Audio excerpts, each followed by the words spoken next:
Hello everyone, welcome back to my channel. Today we're going to play Criminally Yours, a Yandere superhero automata that is, our Yandere is a supervillain and we are a superhero.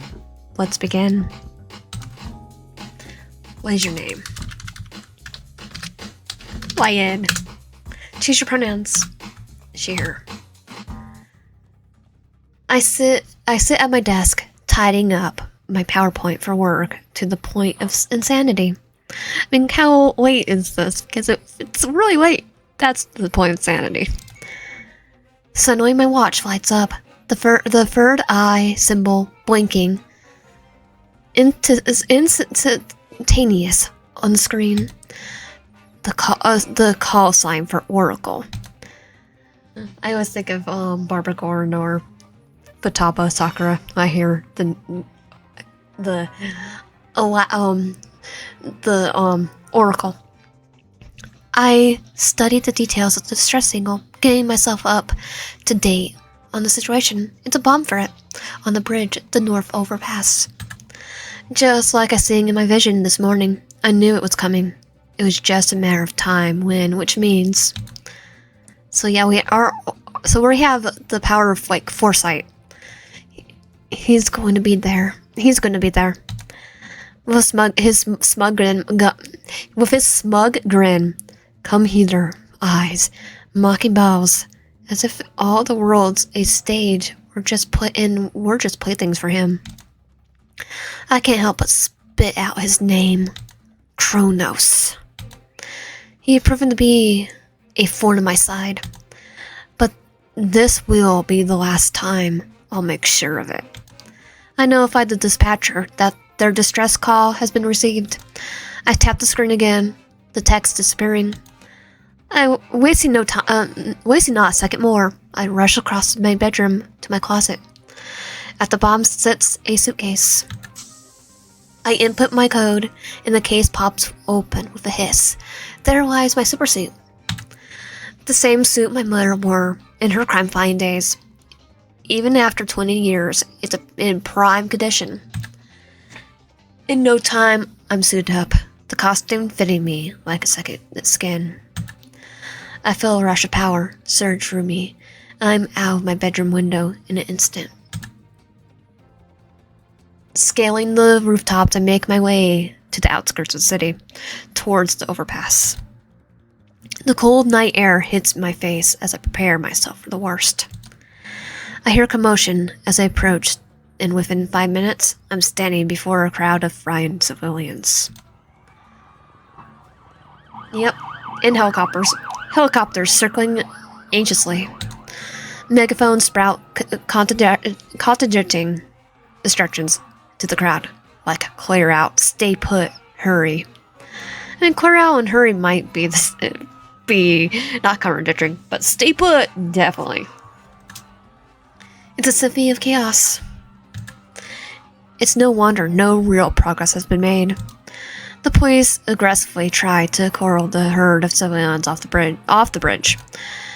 Except all it's doing is making everyone panic and act on their own accord, rather than safely moving everyone. They're creating a mosh pit, and which could lead to casualties. At this rate, someone's going to get hurt before a single bomb goes off. Hurt or worse. We need to have them move away from the scene in a single file. Single file, you might have one that doesn't make it though. Or they're not going to listen. A young officer turns to me with a furrowed brow before registering who's speaking. Oracle, it's really you, thank God. Yes, now move. I slip into the crowd, instructing them to stay put, stand in line, and follow the officers.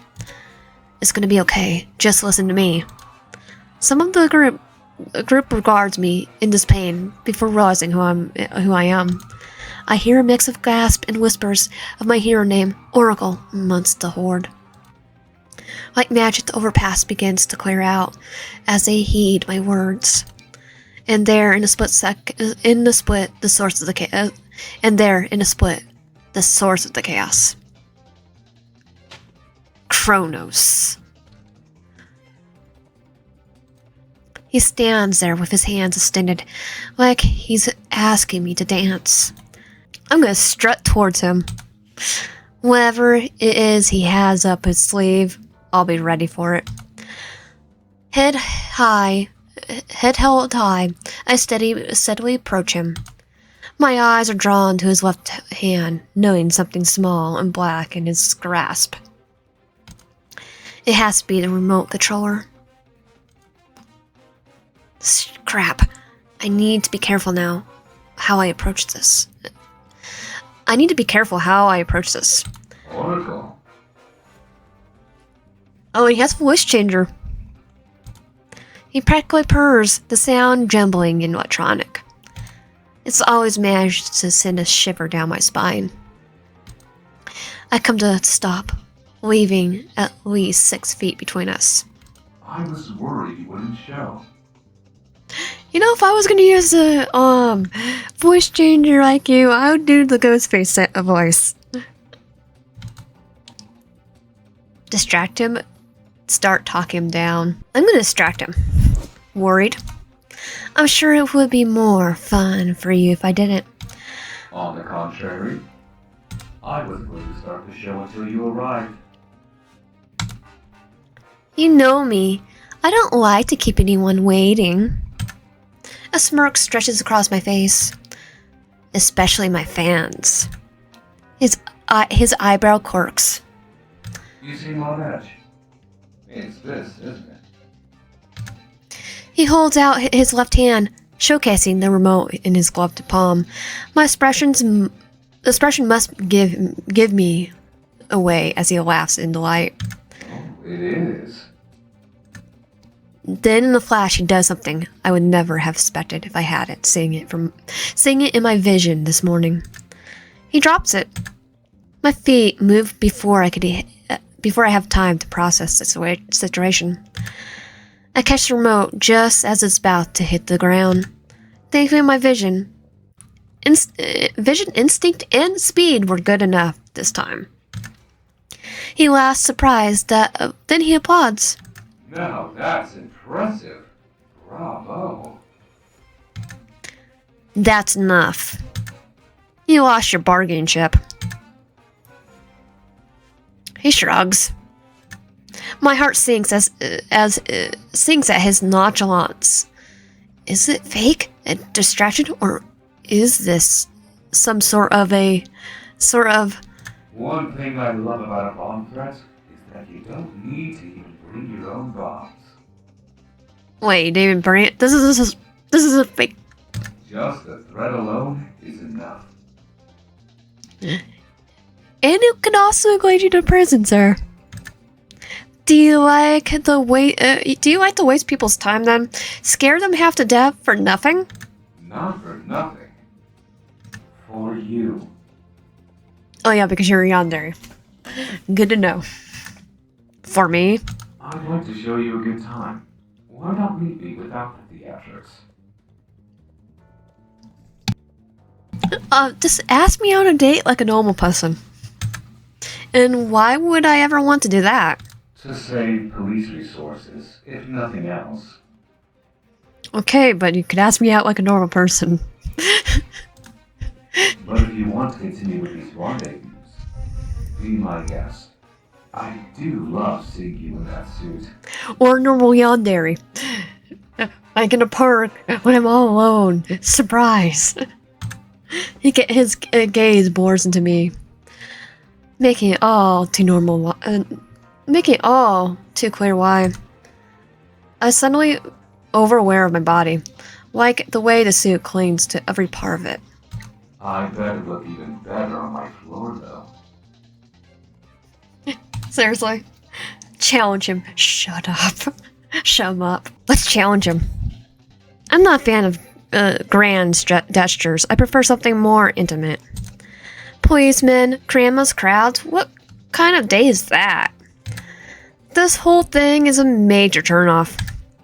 He places a hand over his heart in fledge of offense. A shame. You're a hard one to impress. I'll have to do better next time. There won't be a next time. The only date you'll be having is is with the Supreme Court judge. Which judge? Which state? Because, wait, Supreme Court. It'll be Superior Court. Not Supreme. Hope you like prison food. Cute. But as I recall, you've yet to lay a finger on me. I can still catch ya. His hand traces his,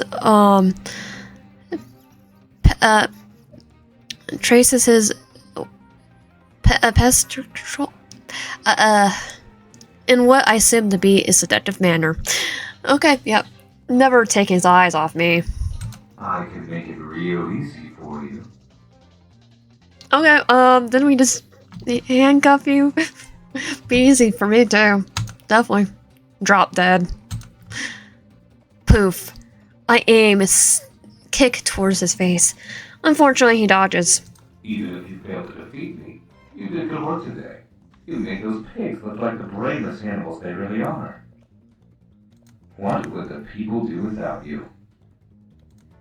The people won't need me if you didn't exist. I could go for my rare job. YouTuber. I continue to strike at him while he smoothly avoids my fist. Yeah, YouTuber that does PowerPoints. So, you're saying that you need me? Hardly. There are plenty of psychopaths like you to keep me busy. A roundhouse kick meets empty air. Like Carver, I saw what happened with that. Certainly lived up to his name. Took a nice chunk out of your shoulder. How's that healing, by the way? What are you gonna go try and check? I can see all of a sudden he just comes up there and is like, okay, well, we can check. My hand flies to my shoulder. How did he? Because he's been stalking us. I saw it on TV. The camera loves you. But you don't have to fear him anymore.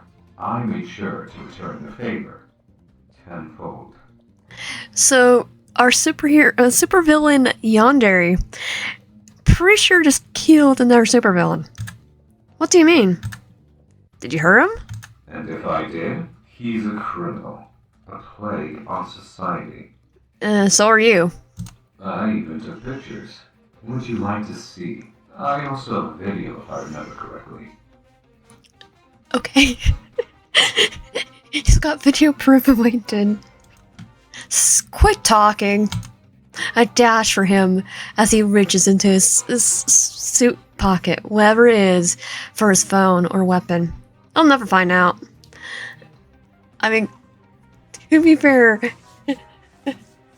having a supervillain, you're a villain that does that to their villain is probably the best option. I'm having Yandere. I lash out at him, but he blocks my punch. Hasty. Pow. I knew where my fist is going next. Right in the kisser. That too is deflected.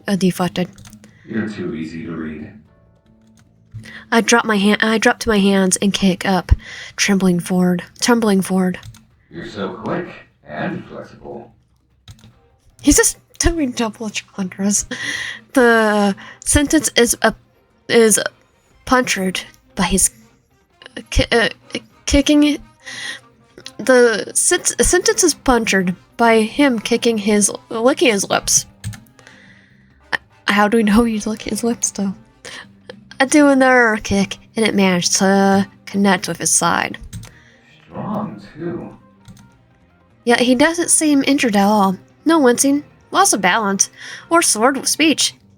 Did he even feel that blow? I attempt to drown his words out as I continue to throw jabs whenever I can. If it was me, probably not. I'm sorry I've made you angry. I'll make it up to you. But for now, I must bid you farewell. He won't get away that easily. I tense in anticipation to chase him down as far as he'll go. Every word he says just ticks me off more and more. Something whirls and drops between us, and I kick back to avoid the impact. A rope? A cable, maybe? I look up, finding one of the helicopters from before. My gaze darts back at him. Who's now holding it in its hand? My gaze darts back to him, who's now holding it in his hand. Until next time. Oh no, you don't! He pulls a gun from his holster, training it on me. He shoots and I immediately dive for cover, but it isn't a bullet. It's a net. I barely have time to register the fact that I am pinned beneath it before he is lifted into the helicopter. As soon as I am free from my confines, he disappears entirely from my view. I tell my watch frankly, don't let him get away. You could still catch up to Kronos. It's no use, Oracle. Our helicopters were forced to land. Their mechanical systems are malfunctioning, probably because of Kronos. Let's face it, it's over. He's gone away. You're kidding me. There's gotta be... We can't do anything. If all our choppers are out of commissions... We can't do anything. If all our choppers are out of commission, we'll just have to get him next time. Crap. I slam my hand on the bridge's deck. Don't beat yourself up too much. No one was hurt, and the bridge is clear of explosives, because there was no explosives. I take a deep breath and close my eyes to stay myself. He's right. Things could have been much worse. I have his remote. Maybe we could get something off of it. I say defeated. My shoulders slump. Good work, Oracle. That's more than we had to work with before.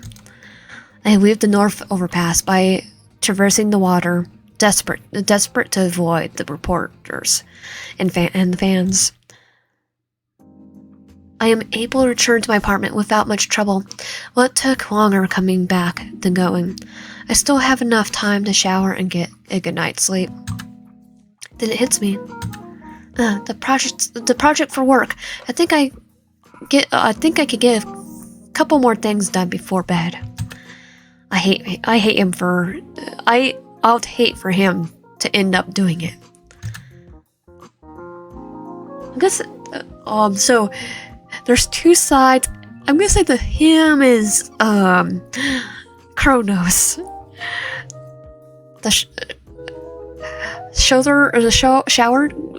A shower later, I'm sitting in my bed with my laptop, burning the midnight oil. A buzz comes from my side. I smile as I read the name in my notifications. Blonde hair, probably Kronos. Did you see the news? Terrorist attack on the bridge. They're saying Oracle was there. I'm sure you heard the sirens. I scoffed myself, typing back my usual pie. I did hear. I'm just drowned it out, though. Had work to do. Man, I wish I'd sing it. I was on a date. They were playing it on the TV at the bar we were at. My stomach sinks. How'd it go? It was awful. Let's just say they weren't a fan of what I picked. I should have gone to see Oracle instead. My chest tingles. His words elevating the oncoming heartache easily. Sounds rough. What happened exactly? It's too much to go into over text. I'll tell you all about it in the morning. Looking forward to it. Well, I'm gonna finish what I have to do. Then it's bedtime. Forget the work. Get some rest. I'm sure you're more than earned it. He has no idea how right he is. If anything, I need to work even harder now. Can't take 2 losses in one single night. It was sweet of him to say so. He's always so sweet. I hope you sleep well. Sweet dreams. I leave it open, staring at his message for a moment too long. It was like, way back a bug in cat door type thing. I can't wait to see him. Turns out, work goes much faster when you're full of anxious energy. Sleep finds me at about 2 a.m. It feels like I just put my head on my pillow when my alarm clock buzzes. I shut it off and rush to the restroom, kickstarting my day. I brush my teeth, then gargle with water, knowing I'll probably have to brush them again in the office. I can never resist grabbing a coffee. It just smells too good. As the thought crosses my mind, images play in my mind's eye like the reel of a movie. A silent movie, unfortunately. My visions don't come with audio. Aw, the first thing I see are his eyes. They're squinting, with wrinkles forming in concern. And paired with them is a toothy smile directed at me. He says something I can't hear. Not that I would be listening anyway. I'm too distracted by his dimples and mismatched eyes. Nicholas. A wave of light rushes over me. Whenever I see him, butterflies make a nest in the pit of my stomach. I know it can't be good that my heart is beating this fast. It's giving me enough of a workout. I could probably forgo training at the gym for today. I'm fully intended to replay that image in my mind until the next sunrise, though. If there is such a way to keep these memories and trap them in my mind forever, it would be this one. My coworker, I didn't know if I could even call us friends. I didn't have any friends. My life doesn't allow for such pleasantries, for potential liabilities. Then I remember this isn't just something in my dreams that I have to grasp for with every passing hour. This is reality, is saying yet to come. I don't think any moment of this will prepare me for him looking at me like that, especially with those eyes that are just so damn captivating. Man, I'm weak. These glimpses into my future used to be incredibly unsettling, but now they're just a part of my life. Such a power of the Oracle. Speaking of, the previous Oracle, aka Mom, may not be the people's champion anymore, but she's still very much mine. Thankful for her. I am thankful for her. Particularly in the morning, getting up would be so much harder without the knowledge that there's a delicious and nutritious breakfast waiting for me. I entered the living room to the sizzling of bacon and news broadcasts on the TV. I hug my mom from behind while she nurses a sunny side up. 1 or 2 today. 2, please. It was a rough night. I could see that. I look at the direction her eyes are pointing, find myself Oracle standing off with Kronos on the screen. You were gone before I even knew there was a threat. Still, I wasn't quick enough. I don't think speed was the issue here. Oh no, here comes a lecture. As if she could hear my thoughts, she rejects my attention. Before that, let me make our plates. I want to hear about today's vision. I blush reflexively. Her head tilts as she grabs some plates from the cupboard. What's wrong? Why are you making that face? I think back to the vision. That wonderful vision. I didn't see anything important, just work stuff.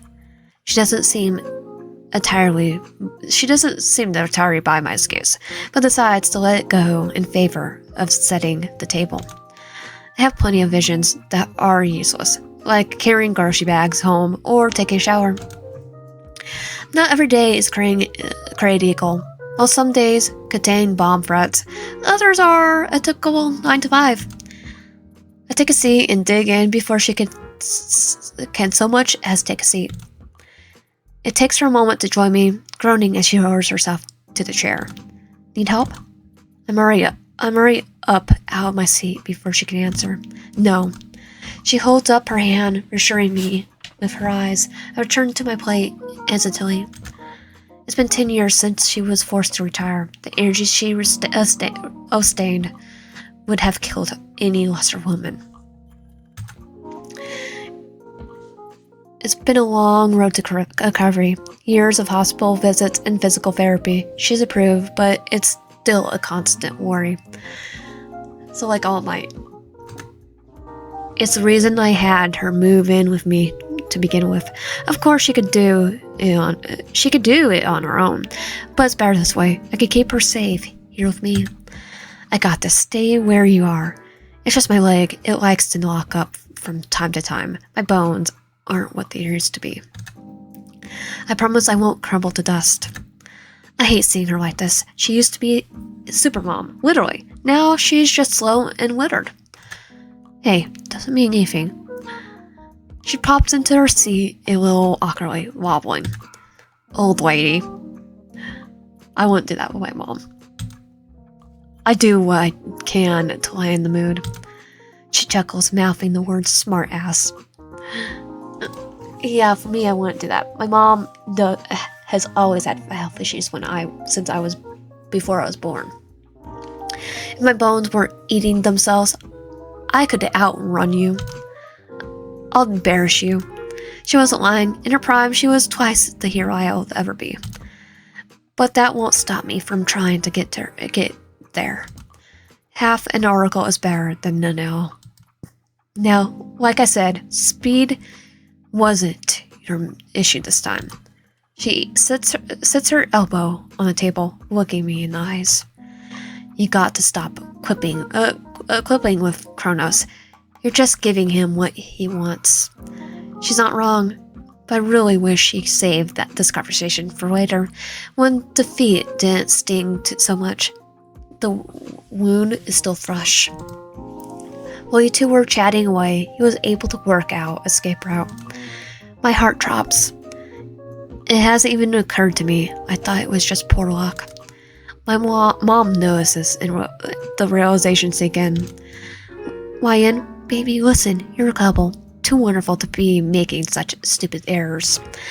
I need to stall, though. I didn't know if the remote was fake or not. I'm not talking about that. I meant after you got it from him. That's where you lost all your momentum. You should never have attempted to negotiate with the terrorists anyhow. Be lucky he just wanted to prove a point. I cringed thinking back to my failure. I don't even know what he wants. Well, we know what he wants. He literally just told us. I say, thinking out loud. Chaos destruction to bother you? I chuckle warily. It doesn't matter. He behaves in such a way to throw you off, and it worked. I grip my fork tightly, then take a deep breath. I get it. You're right. Of course she is. If it was her, Kronos would be rotting in a jail cell right now. Not applying ways to instill more fear into people, to embarrass me further. You need to start looking for new martial arts classes. It seems Kronos is able to read your moves. I'm not sure how. I thought you did a good job keeping him on his toes, but he was able to react too well. Like he was reading you. He knows us too well because he's been stalking us. She looks down at our food. Do you still not? Do we still not know what his powers are? All we have to go off is name itself Kronos, the god of time. Without knowing him, that too could be his way of throwing you and the authorities off his trail. True, but knowing all my moves and where to be, it feels like he knows more about me than I do. Maybe you can rewind time and stop me from beating him. I doubt it's something that drastic. It sounds too confident. Are you sure? You'd have made more progress in his games if that was the case. The losses would be far greater than a simple fight. I believe that whatever his power is, it's used to set you back as much as possible, to get under your skin. Or is this Corcus? Or he's just Corcus. But why? To dispower you? I don't know. And maybe it doesn't matter. You're proudly to bring him to justice. Everything else is just a means to distract you from that goal. Even speculating about it is a waste of time and energy. You should meet with your trainer every night this week. Who knows when you'll encounter him again. You need an edge, and that means a whole new moveset he can't read so easily. Or he's stalking us, and he's gonna know. This will be the third trainer this year. First boxing, then Brazilian jiu-jitsu, and now who knows what. I can't help but feel like I'm run out of fighting styles to learn. We could go to Deadpool fighting style. Just go unpredictable. I know it's a pain, but he'll prove to be a worthy adversary. You must do whatever it takes to overcome him. And it's moments like these where I wish I was having breakfast with a normal mother. Understand what is required of me, but it doesn't make it easier. I know, Mom. I'll be better. My love, I'm sorry. I was being harsh. I'm just worried about you. Something about Kronos makes you lose your edge. For now, he won't be able to pull that stunt a second time. Exactly. All we need to do is learn from our mistakes. The next time you get a vision, write it down and make sure you don't overlook any minor detail. I nod.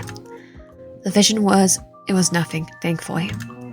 Oh, it was something. I brush again, looking away to sip my orange juice. It was about was it about that man you work with, right? How does she know? Is this another power oracles have that she isn't telling me? Look, I may be a former superhero and your mother, but that doesn't mean I'll never had a love life. Yeah, because she would have had to have a love life at one point just to have us be, there. How do you think you came to be? I put two and two together. Nicholas, right? Isn't he the one you've been working on that project with? I nod, feeling embarrassed, but too far backed in a corner. Stayed up late to finish my portion of it. You're such a hard worker. Just make sure to find some time to take easy. Being Oracle, your day job, training, performing at the bar every week. You get no time to breathe. Oh, I know. You should go on a date. Better yet, you should ask Nicholas on a date. I shake my head as soon as the words leave her mouth. No. Yes. It can't be healthy for you to only focus on work. You all have work to do, work out our stress sometimes. Mom, I didn't mean it like that, though. It won't hurt. I really don't think we should be having this conversation. He's my coworker and my friend. Sure, but you also get red in the face every time I mention him. I'm not saying commit to him. You have a long way to go before you can reveal who you really are to someone. But to start, we can just reveal to everyone. Let's do a Tony Stark, do a press conference and go, I am Iron Man. There's no shame in having some fun and laying loose. Just something casual to take your mind off Kronos. Honestly, it will help you get your edge back. I'm not really sure how going on a date is going to make me a better fighter. But my mother is a brilliant woman. Her advice is almost always sound. There really is no harm in focusing on things other than work. The stress is starting to get to me anyway. Even when I think I'm prepared, I'm constantly taken by complete surprise. Plus, we've been on the subject for longer than I like. We spent the next hour eating breakfast and watching the news. It wasn't much, but it was ours, our safe, comfortable little bubble. I check my watch. I gotta start getting ready. Okay, I'll clean up in a moment. I'm feeling kind of tired. You're good. Get some rest. She nods. I rush over to help her up and give her a hug. Sorry for being a bit harsh earlier. I just want you to be prepared for anything. I know, don't worry. You know what's funny? If my mom was a superhero and that happened, she would not even let me be a superhero. Mom ends up laying on the couch in the living room and I take a shower. One glimpse of the mirror lets me know I look like a complete train wreck, just dispaved. I've lost a bit of my groove. I breathe in, replaying my vision. That's right. I get to see Nicholas. I wonder how why he's smiling at me like that. He's always polite, cracking jokes, and being charismatic. His smile, always smile. I heard him say that smile is one's greatest accessory. Did he get that from Alistair? And it's the most true. It's the most true for him. He got that from Alistair. I can't imagine asking someone like him on a date. It's ridiculous to even think about it. What the F? Hold up. I swell my cheeks sharply and shake my head to snap myself out of it. What are these self-defeatist thoughts? This is all because of him, that villain. He really done a number on my self-esteem. It was just one mistake. It won't happen again. Next time I'll be ready. There isn't any time to dwell on such things. I need to get ready now.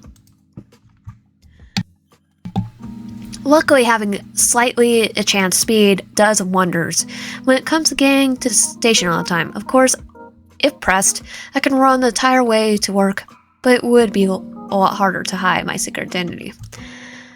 There are surveillance cameras on every street corner, and press is known to pay for what that kind of footage.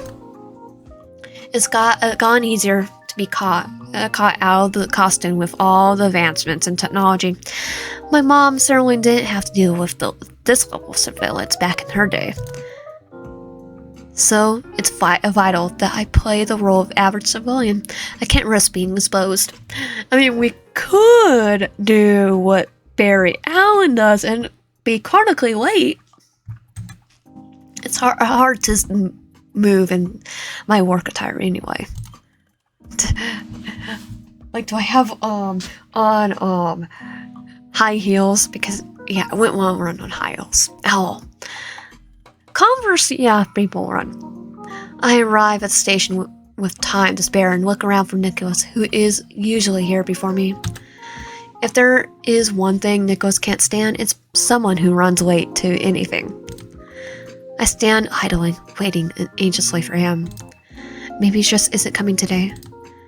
As I start to cycle through every possible reason for him being late, I catch a glimpse of him in my peripheral. There he is in all his glory. The early morning sun reflects off his golden hair, and $1 million smile glazes his face. A smile so big it makes his eyes squint. He maneuvers through the swarm of people with a coffee cup, no, cups in his hands. All eyes are on him, no doubt, as entranced by him as I am. Our eyes meet, and I flash him a smile. Of course, my smile is nothing compared to his. What is a lamp's light in the presence of his sun? He rushes over to me with his hands outstretched in offense. What's this? I take the drink from him, absentmindedly. Got your favorite. Aww. Thank you. Hot coffee, iced coffee, smoothie, hot chocolate. Oh, it's gonna be your iced coffee or hot chocolate. But I'm gonna go iced coffee because there's no tea. Iced coffee in this cup? They were out of the other cups, but yes, it is. Just like you like it. Aww. Give it a try. I take a sip, feeling a bit doubtful, but it does taste exactly like I like it. How did you remember my order? I think we only got coffee together maybe once, like 2 years ago? Yeah, the work conference in Philly.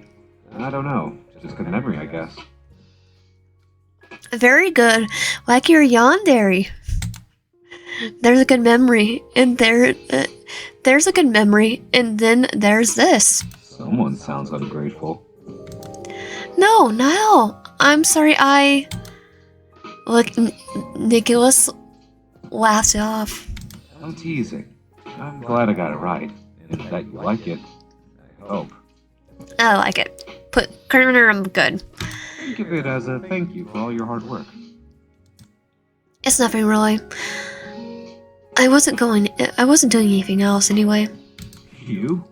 Doing nothing. I know. How scandalous of me. If you weren't doing anything, we shouldn't hang out. If you weren't doing anything, we should hang out. Get wings and play pool at the bar. Sounds nice, but I like to relax on the nights I don't go to the gym. Rejection, and so clearly cleanly too. I shake my head. I don't mean it like that. I honestly wouldn't mind hanging out. It's just that it's hard to do that with everything else going on. He doesn't press, thankfully. Again, I'm just joking. Well, sort of. It would be fun to do something there that isn't work-related. Maybe we could go to the gym with... Maybe I could go to the gym with you sometime. I work out myself, if you can't tell. He reflexes, bringing attention to his biceps. Oh, I could tell. But that doesn't sound like a bad idea. I mean, I do need a new trainer anyway. It might be a good motivator. I think I'd like that actually. Only you would get excited about going to the gym over wings and the pool. Well, think our mom was made it drilled us that in our head. I look down ashamed. I wish I had half your drive, YN. My head jerks up to stare at him in surprise. I've been meaning to switch gyms anyhow. Which one do you go to? Have you heard of Knockout Fitness? Oh yeah, it's a date then. A date? Wait, that reminds me. Sure. Speaking of dates, are you going to tell me about yours? He scratches the back of his neck. Oh yeah, I did say I'd tell you about it. Yeah, what is it? The thing is, it wasn't all that memorable. Let's just say there's a reason I haven't gone on a date in a long time. Whatever we're doing right now is more of a date than whatever that was. Okay, but what happened? I do everything in my power to not get too giggly at that. I'm pretty sure I'm a pretty poor date, so that's saying something. Hey now, I doubt that. You make a great date. You're just busy. Not that that's a bad thing. You work hard. A relationship would just take away from that. I get it. I fiddle with the sleeve of my coffee cup, unsure how to respond. He's not entirely wrong, but I wish I could tell him the reason. How there is more to it than that. The words my mother said to me earlier came to mind. I wish I could be casual about dating, be casual with Nicholas, but I'm neither at all or all out. I can't give him all of me, then I can't give him anything. Maybe friendship and maybe a gym partner, but there will always be secrets between us if we date. Probably more than one. It's just safer safer this way. Yeah, it's just a lot. Maybe one day I'll date. I don't know. There's no pressure. I mean, if you never do that, it's okay too, as long as you're happy. His words elevate some of my newfound disappointment. Thank you. Appreciate you being so understanding. Of course. Our conversation ends just as the metro arrives. We board and take our seats, with Nicholas deciding to stand, offering an old lady a seat beside me. Your boyfriend's so sweet. Instead of correcting her, I say thank you. Nicholas smiles down at me, knowingly. I thought it was obvious that we were co-workers, but I suppose two people close in age and proximity can be seen as one thing. Not that I had a problem with people thinking we are together. And probably he doesn't either. Then a realization hits me, like a train we're boarding. It isn't like Oracle can have a boyfriend. It isn't like Oracle can have a boyfriend, but maybe YN can. I drop my bag into my desk chair, already feeling stressed out.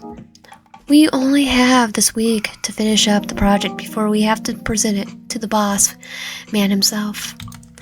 It feels like no matter how much I work on it, it never gets closer to being done. Oh, that's anything.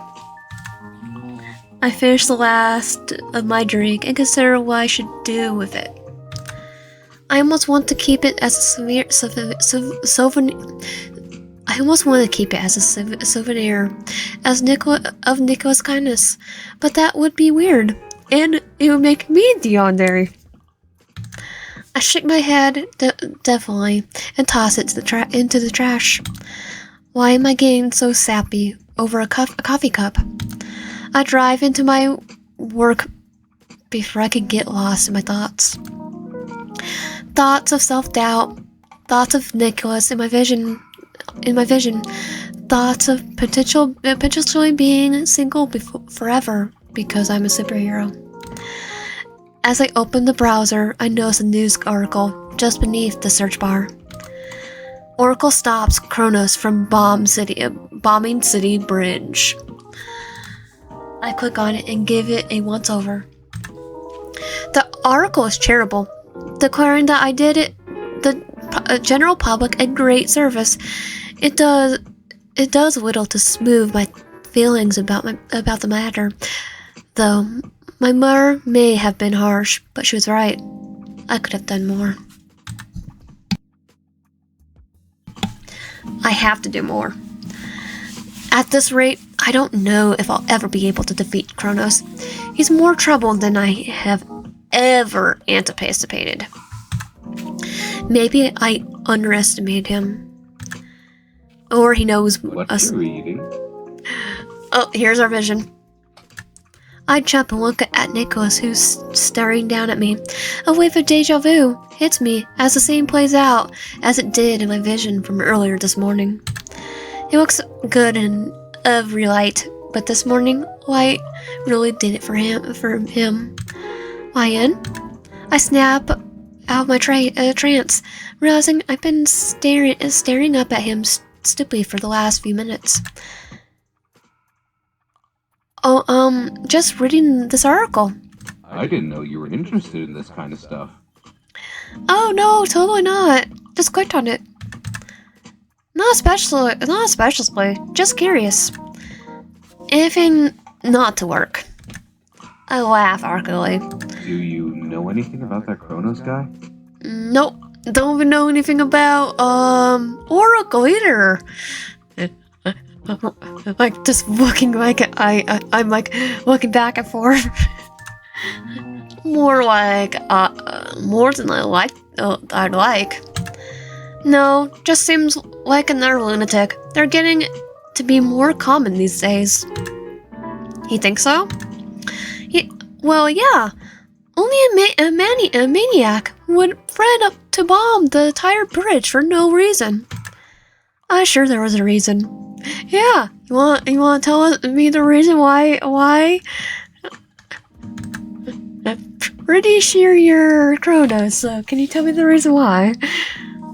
Not necessarily a good one, but still a reason. Like what? Maybe I prove you can? That's so weird. What is there to get out of that? Just a feel powerful? That seems so childish. Nicholas shrugs. Why does Oracle do what they do? To help people? I always thought that was obvious. Isn't that the police's job? Touché. Yeah, 'cause they're so helpful. It's nice to have someone who actually looks out for the common people. The last thing we need are more power-hungry junkies trying to instill fear in everyone. I flush. At this rate, that's all I think. My mom is into this stuff, so I hear a lot of it from her. Your mom? That's cute. Yeah, she's a bit of superhero nerd. She's built like Deku. And All Might in one. If you know what I mean. I get it. Oracle is really something special. You do? Kind of, yeah. I mean, I can't imagine doing what they do. It's already hard enough just going on, doing our own job. But to have so many people relying on you, how do they live like that? They probably feel like they'll never do enough. And given how many times Cronus has gone away, I imagine they're feeling frustrated. Yeah, but if anyone can do it, Oracle can. Oh, he's blushing. Hearing Nicholas' encouragement is a ray of sunshine. And he's blushing. Well, talking about Oracle, I think we could. I could definitely.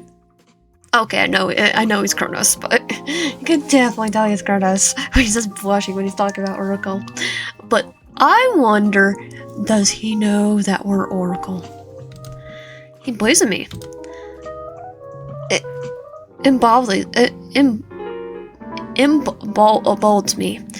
I'll train harder than I have ever. Nothing like last night will ever happen again. That motivation doesn't extend to just my superior work, but my own as well. We should get to work. Otherwise Dick's gonna live up to his name. Claiming his first name's gonna be Richard. I know that. Dick Grayson. Nicholas snickers. That's a good one. I should tell him that. If you want to get fired, maybe. This place wouldn't last a day without me. Without us. Keep me out of your career suicide. I mean, unless we have some humor. We're equally guilty. I have nothing to do with this. We're partners. Of course you do. Partners in crime. Not for long. This project is nearly over, thank God. That eager to get away from me, are you? It's like, nah, yeah, don't know. It's not you. It's just the project feels like it's never going to end. Don't worry. I know you didn't mean anything by it. In all seriousness, I'm gonna miss working this closely with you. Don't you mean that you're miss having me do all of your work? Never. I go to push his shoulder playfully, except I never make contact. I over-resisted myself and start to fall over. Well, we're fighting? Okay. Fall over. Just as quickly, Nicholas catches me and helps me back into my chair. Thanks, I guess I'm more tired than I thought. I know he goes to the gym, but he moves like a fighter. I wouldn't know. I'm trained with the best of them. I told you I worked out. I told you I worked out. You didn't believe me? No, I just don't think I'll be a match for you. Honestly, no. Do you box or something? Yeah. So you're not gonna be able to beat me that easily in our sparring match. I'm more than pretty face, you know. I know that. You do? Well, what I mean is... I get tongue-tied. I didn't think we would have this many similarities. Before I could talk myself into another corner, a booming voice comes from beside us. Oh no. Oh. Ryan, you're working today? I quit. Wait, what? That's it. I'm quitting, everyone. I'm just joking. Like, okay. He feels a sense of to clarify, as if it wasn't obvious by him laughing at every word. Good morning. He approaches me, taking me off guard. What color are your eyes again? Brown? I always forgot. I'll just answer. Brown. They're brown. You know what they say about people with brown eyes. They're full of... Jack, I'm gonna beat you up. I'm just messing. No. Me getting ready to pound him. But I always thought brown eyes were prettier than blue eyes. Yeah, no, I'm not going out with you. Maybe him, but not you. He moves to get closer. Look, and in response, I scoot back in my chair. Thank you? I catch Nicholas's eyes, and we're supposed to laugh as he continues to talk. And we suppress a laugh as he continues to talk. You see that cat video I sent you? I shake my head. I sent to you through your DMs. I don't think you follow me back though. I'd like to keep it that way. You should let me know when you go to lunch today. How about a hint? No, Nicholas. I would go with Nicholas right here. Why? I don't know. You just look lonely eating it at your desk by yourself. Maybe we could get something. I don't know. Or maybe I could get you an energy drink. You look really tired. Yeah, about that. I already have one. Pulls out a Red Bull. I'm fine, thank you. I got a drink this morning. Oh. He goes to leave and quickly returns with a piece of paper. I barely have enough time to appreciate his absence. I drew this for you. Okay, Jack, leave me alone. I don't know how this is related to lunch, drinks, or being tired. It's poorly drawn picture of me with a speech bubble that says, I'm gay next to it? Okay, Jack, there's something called harassment, and this falls under harassment. Get your bags, because you're gonna be more than quit, you're gonna be fired. I think he's attempting to make a joke. Well, Jack, you might want to pack your bags. He's laughing enough for all three of us. I check Nicholas' expression, and I'm startled by what I see. He doesn't look very happy. It's an expression I've never seen him wear before. Just as quickly, his face returns to his normal composed one. It's as if I imagined it entirely. No, because it's pretty... Okay, I know that he's Kronos. Because he's the only character does not have a silhouette. Even our mom has just a silhouette. And yeah. Hey, Jack. Jack shifts his attention to Nicholas for the first time in this entire conversation. What's up? Did you see the new girl on the second floor? The new admin? Jack looks confused. Before something clicks, he pricks up like a dog at the word treat. Oh, the blonde? Yeah, I think she said something about you the other day. I can't remember what it was. Really? Probably about being fired. I'll have to catch up with you guys later. He merely makes his way over to the elevator. Poor, unfortunate soul.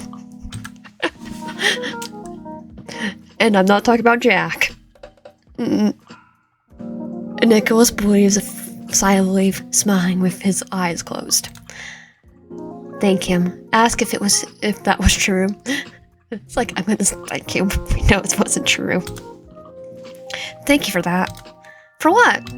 His eyes sparkle mischiefully. He's not a bad guy. He just doesn't understand harassment. I know, but I could tell he was bothering him, and that was bothering me. I guess we stalled it long enough. The rest of the day goes smoothly, wonderfully, uneventful. I used to hate the mundanity of the everyday life, but it's preferable to the chaos that comes with being a hero.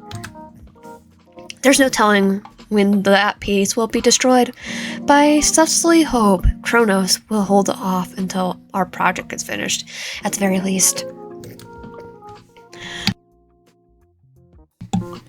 The next morning, like most mornings, follow the same routine. Wake up, vision.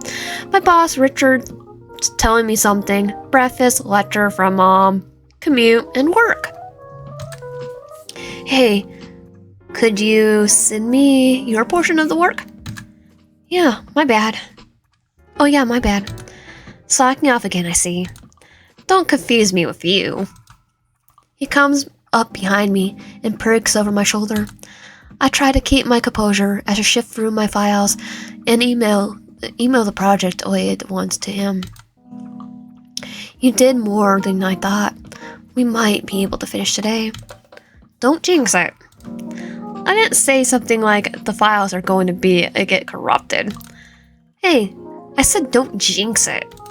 He puts his hands up in surrender. That's why I have backups of the backups with the backups. Fine. I thought it wouldn't be the worst thing in the world if we had to keep working together. No, but we might be fired in a different place of work if we don't get the project done. We make eye contact. Excitement and fear courses through my body. I have to turn away just to maintain my composure. I open up the text document and scroll down to my last sentence. In retrospect, I probably shouldn't have put everything in one place as the document starts to lag. I managed to write a couple words before the computer freezes. Annoying, sure, but not a huge deal by itself. And make sure to throw Nick a suspicious glance. I can do it. I force restart on it and attempt to bring up the document. Nothing happens. It opens to a blank document. What the heck? I really didn't do anything. I know, but something's happened. Oh, don't worry. Pulls out the backup. Don't tell me the file's corrupted. My breath quickens and this reality sets in. Like, that was like a week's worth of work. Curse the boss and his outdated software. Without the recovery features available in newer programs, this could all very well be lost. Not necessarily. There's programs that could recover corrupted files and all that anymore. And if you have a backup or two, you might be able to save. No. I duck my head, trying to will away the oncoming tears. Just imagine the amount of work I have to do to catch up. If Oracle is needed, I'll be screwed. Nike touches my shoulder, urging me to stand. I do confess. He sits himself in front of me, from my desk, and begins typing away. Where are you? I watch as he retypes the opening sentence. I recognize it everywhere. I was incredibly proud of the way I wrote it. That doesn't mean I remember exact wording, though. But somehow he does. It isn't just the sentence either. It's next, in the next, then a paragraph. Within 10 minutes, the document is identical to the original. I can't believe what I'm seeing. Okay, he stalks. I only gripe as Nike makes copies of the current doc and uploads a backup. That should do it. It's like, you've been stalking me, haven't you? How? I don't like talking about it because it sounds like I'm bragging. But I've got a photographic memory. You might have seen it in movies and stuff. And books. There was a kid's book that there was a girl for photographic memory. It was a mystery. I don't remember the name, because I definitely don't have phonogenic memory. I know it's real. I didn't realize how impressive it is. And you had read the document before? I did. It was really good too, so I didn't change anything. It looks exactly the same. It's like it never happened. Had I not seen him type it all out, I would just assume he recovered the original. How in the world? I guess I'm not the only person who is super. Some civilians are powerful in their own right, possessing gifts that don't seem human at all. Well, photogenic memory is human, and I think they're doing the research that it's not exactly photogenic, but I don't know. Nike, I can't thank you enough. I throw myself into his arms as I give him a big hug. He's intentionally stunned, simply holding me before intensely rubbing my back. I'm glad I could help. Help? You saved my butt. My hero. Academia. I'll make a horrible hero. I hate responsibility. It's like, with great power comes great responsibility. Screw that. I laugh against his chest. Seriously, I was dreading having to redo all of that. I wouldn't let that happen. I'll just have rewritten it for you. I was able to do this. If I was able to do this. I couldn't ask you to do that. You wouldn't have had to. We smile at each other as I stand in his arms. Nag, can I ask you something? He looks down at me, dazed. Yeah, anything. I'm in a jazz band and I'm a lead singer. I play the saxophone, I play drums, I play piano. I'm just gonna go lead singer. You definitely don't want to hear me sing, but I definitely can't play the saxophone. Lungs. Drums. I'm just gonna hit stuff. Piano too. It's like, screw it, I just want to play on every other word. So, lead singer. I'm the lead singer. We play at the nights, the high rise, every Friday night, and I thought maybe you'd like to come. I know being in a band is really lame for someone my age. I just really enjoy it. It's not lame at all. Don't talk yourself down. I love that you're in a band. I stare at him, surprised. Suddenly I feel as if I'd never spoken before. Everything I say sounds like it's not even coming out my own mouth. There's another beat of a nearly unbearable silence. Are you trying to ask me out? Yeah, totally. With the way he's gazing at me, I realize that he's not joking. A chance like this won't ever come again. The words my mom told me play in my head. There's no shame in having some fun and laying loose. Just something casual to take your mind off Kronos or, well, anything else. And if I am, his look of shock nearly steals me away all my newfound confidence. Maybe it's just he's just joking. I'm done and made it awkward. This is a horrible way to say thank you. Then it's a date. I take in a shaky breath of relief. Out of all the dangerous things I've done in my life, asking out my crush has got to be the top 3. When I'm a superhero, that's saying something. Let's finish up the rest of the project so we don't stress about it later. I don't want to be thinking about anything work-related on our date. I nod slowly, not convinced that this isn't just a dream. Me neither. My only worry should be not making a fool of myself on my first date in what feels like a decade. There are only so many times you get lucky. I hope my luck doesn't need to end here. Nike and I work tirelessly, hopefully nearing the end of the project. The sound of gossip in the cubicle next to ours distracts us. Did you hear what happened to Jack? What? That he hit on the HR avenue? Oh, well, we have a Yandere, so... Yeah, he did that. But then, on his way home, apparently, he got hit by a car. What? Are you serious? I am. He's in the hospital. They say he's paralyzed from the neck down. Oh my god! I mean, how fast was the car going? Just want to kind of know.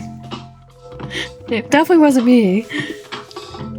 I didn't listen to the rest of what they had to say. Turned to Nike in horror. Did you hear that? Nike nods solemnly. It was totally him. I had no idea. Maybe I should check on him. Nike grabs my wrist, keeping me from standing. I wouldn't. His tone is even and serious. In these situations, only family would be permitted to see him right now. I see maybe some flowers and a card. I could drop off with the receptionist. You'll get the wrong idea. Well, yeah. Okay, never mind. No card. About what? Well, your relationship for starters. Yeah. So no card. Or flowers. But more than that, I think he'll get gifts from coworkers he might feel pitied or sad that he won't come back. Okay, do it. Let's all do it then, so he doesn't come back. I guess. I just feel so bad. Why didn't anyone tell me? I mean, were we even close? Probably just wanted to keep you focused on the project. Where I work, we would all know. There's nothing any of us could do about it anyway. We shouldn't stress ourselves out on his behalf. Negative energy doesn't result in quick healing after all. You're quite the optimist. There's just a lot to work forward to. He smiles at me and the world disappears. How is it that the horrors of the world are so much easier to stomach with someone so brilliant by my side? If Oracle had someone to fight for, then I'm sure there's nothing they couldn't do. Why sure as heck feels invisible. You're right, I'm sorry. We should get the last bit done. Do you have to prepare anything for your performance tonight? Not too much. We practice for about an hour, and it's mostly songs we've done before. That's really impressive. I never knew you were in a jazz band. Are there any other secrets you're keeping from me? Too many. No, I'm pretty uninteresting. I doubt that. I think even if there was something interesting about you, you'd downplay it. Oh, he probably knows. I couldn't deny that. But I knew I'm not the only one. How have I known Nike would these last couple of years without ever learning about his phonogenic memory? I always thought he was one of the kind, but there really is no one like him. It makes me not like him at all. It makes not liking him all the harder. If this ends in disaster, I'll never find anyone else as amazing as him. I also have to compete with all of Nike's past dates. Of course, none of them ended up all that well, which is why he remains bachelor. But does that bode well? It bodes even worse for me. His standards must be incredibly high. Maybe I should tell him I'm Oracle. Then maybe I'll have this chance. I shake that thought out of my head as soon as it comes. My mom would kill me. I have to uproot my entire life if I had such a thing, and for such a stupid reason.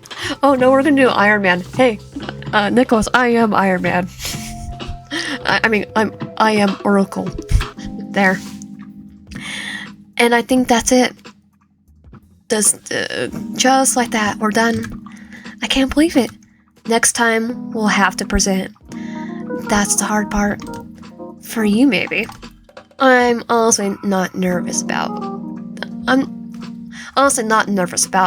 that part at all. Not my fault. I get stage fright. You do? Oh yeah, real bad. It's why I'm impressed you're in a band, especially for an introvert like you. Agree. Disagree. Agree. I'm an introvert, but when I perform, it's like a different personality takes over. I know if I had to perform in office as an office worker, Ryan, I'll be terrible. That probably doesn't make much sense. Oh, we're just giving him the answers here. No, I get that completely. I have a friend in high school who was a mascot. They were normally very reserved, but in their suit they could let go and be themselves. That's really cool. But I'm surprised someone like you is scared of performing. Well, being an extrovert does mean I feel energized by hanging out with others, but it doesn't mean I'll be okay with making a complete butt of myself. He's right on that. You don't you do that already? Hardly. Quit teasing me. A smile plays on his lips. Another thing I learned about Nike today. We finish just as the sun begins to set, with an hour to spare. Eventually, work ends, we catch our train and chat on the way back to our stop. As we get off, Nike turns to me. So I'll be at the high rise at about 8. Sounds good. I'll see you then. Be safe, Lion. I will. You too, Nike. We go our separate ways, and I have to stop myself from pumping my fist in there. I'm gonna miss this. Sure, we commute together, but we'll probably spend the rest of the days isolated in our own cubicles without the project. Especially if the date doesn't go well. It's now or never. I step through the front doors of the high rise in time for practice. The familiar scent of Shirley Temples and cigar smoke hits my nostrils. A fixture casts a dim light on the crowded room. The comforting sound of murmuring and clicking glasses adds to the ambience. Half the reason this place is packed is because it's one of the few places in the city where you can smoke a cigar. There's occasional vape user, but it's mentally pretty tacky. With old-fashioned speakeasy aesthetic the bar is aiming for. My eyes reflectively jump to the TV, constantly worrying that there is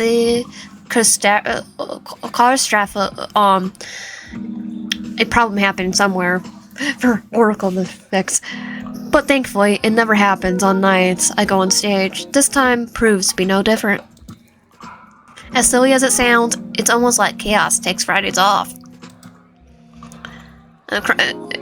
As silly as it sounds, it's almost like Kronos takes Fridays off.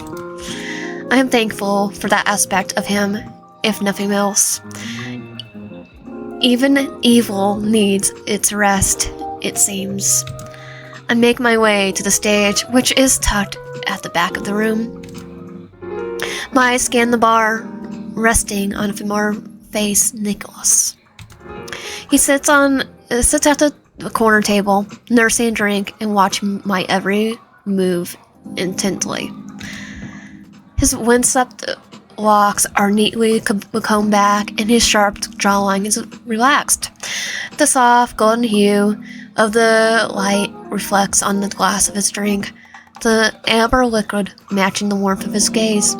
He leans back in his seat, with a slight smile tugging at his lips.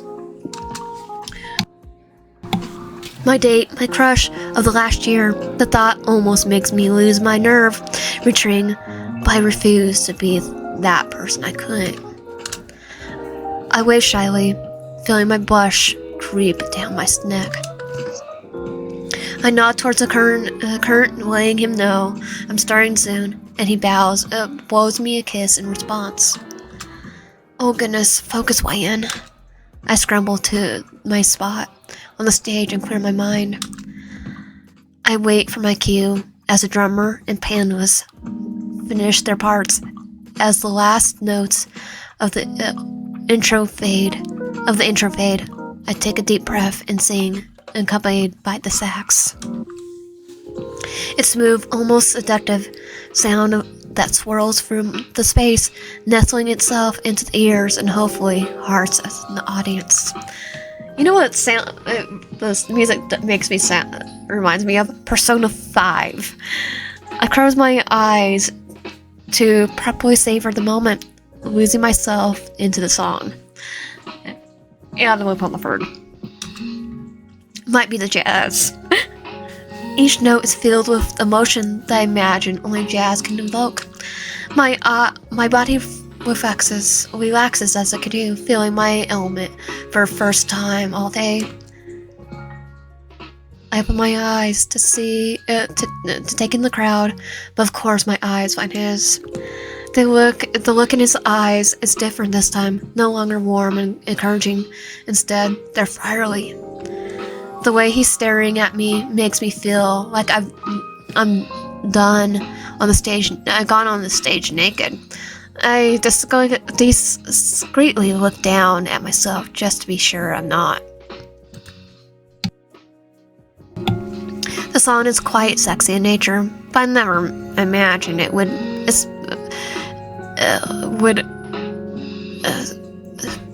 react to such a response. Not that I'm complaining. It's making me wish this was a private performance though. He flashes a fang, and I swallow, tearing my gaze from his. A heat spreads through my being. Desire hangs in the air between us, intimate and unspoken. Hopefully my performance hasn't suffered from our stage. Not that anyone would blame me if I did. I've never been on the receiving end such a sexy look from Nicholas. As the piece shifts from a smooth ballad into something more upbeat, so does the energy in the room. In turn, my performance grows more expressive. My body responds to the rhythms, completely aware that Nick is watching me. His mismatched eyes trace the arc of my movements, leaving a burning trail. There's an element of there's a depth of performance that resonates with me from the first moment I sing jazz concert live. Here my soul is laid bare. Every note and sound is a piece of myself on display for him. He doesn't like me. If he doesn't like me after this, he probably never will. I can't change who I am after all. The applause that follows the end of the set is warm and appreciative. I share a beaming smile with my bandmates as we bow for a few,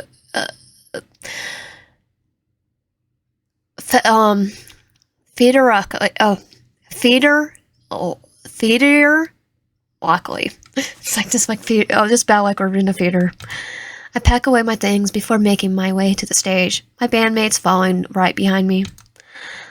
Azuya, my closest friend in the band, grabs me by my shoulders, shaking them in glee.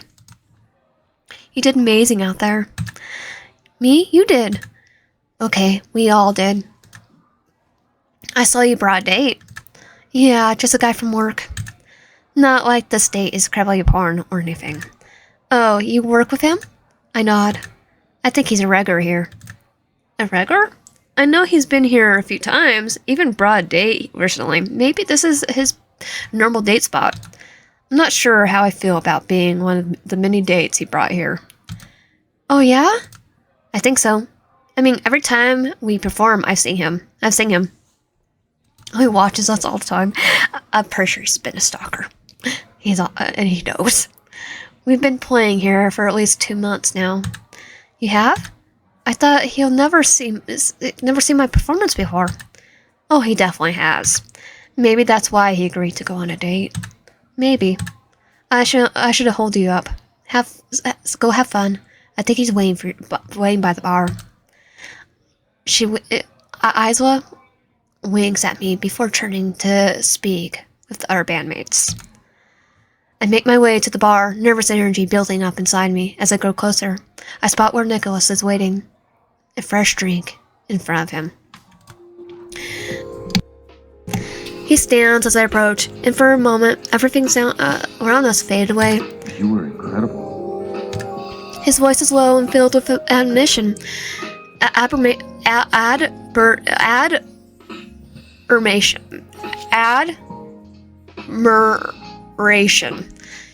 He wings in just enough that I can see the flicker of excitement in his eyes, a feeling that mirrored in my own. He quickly reverts back to the same old sunshine-y self again. Maybe that's just the face he makes when he's concentrating. I've never watched a movie or anything of the sort with him before, so I can't say for sure. It's becoming more and more clear that there is more than I know. I grin, despite my uncertainty, wiping a bead of sweat from my forehead. It's always nice when the crowd's energy matches the mood. Nicholas glances at the drink in front of him, his hand lingering over the glass. I thought about ordering for you, but figured you might want to switch it up. Today, it's a special occasion. Whoever it is, I got us both covered. I consider the offer for a moment, then settle into the chair beside him. The adrenaline from performing begins to wear off, and a new rush takes its place. Something light, maybe a gin and tonic. Oh, or is it too basic? Not basic, classic. It's fitting. I like keeping it classy and old-fashioned, just like this bar. You like this place? Love it. Yeah, my friend was saying you're sometimes something of a regular. I watch as my fears are confirmed, expression crumbling before my eyes. Why didn't you tell me you already seen me perform? I just didn't want to make you nervous. Well, about that. Nah, she could give us red flags and we'll think us green flags. It's still an odd thing to keep to yourself. I know, I didn't mean to. Like I said, I was just nervous. What are you nervous about? Are you kidding? Going on this date with you. I can hardly believe what I'm hearing. You are? He takes his hand and he takes my hands in his, desperately trying to convey his sincerity. I'm so glad you asked me out. I wanted to ask you out, but I was worried I'd scare you away. What about all of the dates you go on? Or were they date and not dates and you're actually trying to go out with me? But being Kronos, scare me away? He nods. I've liked you for a long time now, since we started working together. And, well, you're you. You're just out of my league, and I just like you so much. I've never met someone so effortlessly put together as you. Oh, he knows. It's like he used my own this scripter for him to compliment me. I risked the urge to pinch myself. You're kidding. His eyes narrow, boring into mine. I'd never joke about this. It's true. I was too scared to make a move, but now that you have, well, I want to make it the best date you can imagine. Okay. But I feel like I've already failed. No, we'll go to my place. We put Pokemon. Oh wait, my superhero identity stuff is there. Never mind. We don't have a Batcave. I shake my head. No, I just. You go on a lot of dates, right? He shakes his head. That's not true. I don't go on that many dates. The last one was set up by some friends. I was asked out, but I often turned down in favor of just hanging out at the bar here alone to see me. Like a stalker he is. Like the Yandere he is. You could have asked anyone. They would say the same. I'm asking you. See, I'm not good at this at all. I just had such a huge crush on you. I was trying to make you jealous by talking about how many dates I went on. Well, that'll technically be the opposite of me. Okay. I know it's dumb, but I just lose all sense of reason when it comes to you. I've gone about this all wrong. It's like, okay. I'm like, okay, have a good time with the person you literally probably would have to kidnap me. Go, I like you. Oh, wait, what? After he kidnaps me, he looks completely defeated, beaten to submission by his own doubts and fears. This is the first time I've seen him so vulnerable. I always thought he had it together, but why does he look like he's worried? His world is about to fall apart. Nike, look, it will take him back. In the future, try to be a little more forthcoming with that information. And don't be worried about scaring me off, because it's getting worse. Oh god, I guess it's my turn to be vulnerable. Here I go. Like, tell about the Yandere dating games I'm playing. Like this one. Because I like you too. And what? I'm also had a very stupid crush on you for a very long time. If it wasn't for my mother, I would never have asked you out today. His posture strains a little at that. Lion, I promise not to be dumb again, going forward. You're not dumb. I mean, you definitely wouldn't be the first person to act a little stupid when feelings get involved. No, nor you'll be the last. It's not who you are, though. You're the smartest guy I know. I squeeze his hand reassuringly. The complete package, really. I mean, handsome, thoughtful, and a photogenic memory. I have no idea what someone as perfect as you is doing with me. I don't have anything to offer in comparison. Nag shakes his head. There's nothing to compare. You're hardworking, kind, absolutely wonderful. We would be here all night if I listened to them all day, them all, and probably into the morning. The point is you would beat me easily if there was a competent tension. You take a pity on idiots like me. Hush. I roll my eyes. This is good.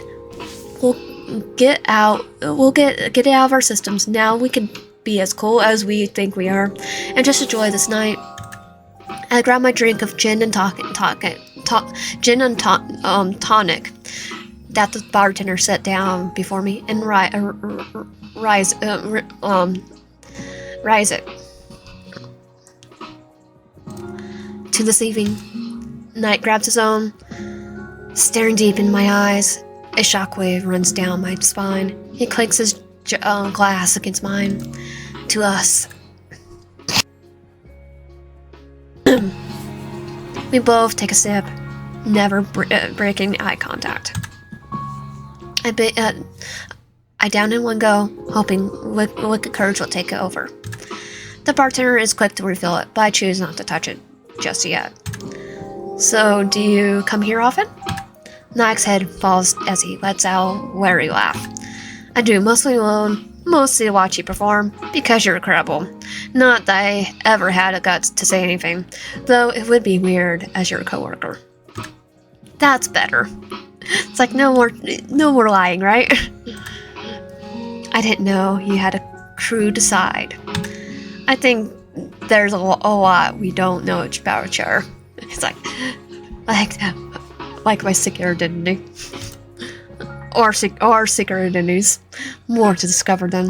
I'm personally looking forward to it. There's nothing casual about this interaction. What do I care? Do I care? No. This is why ends life. Oracle can have everything else. Let me have him. Nike's hand rests on my arm, stroke it with his thumb. So what don't I know about you? Sort of a loaded question. What do you want to know? Everything. That's too broad. Okay then, what's your favorite color? My favorite color? Do you want to know my favorite color after school snack is too? Do you want to know my favorite after school snack is too? Just answer the question. Warm color, cool color.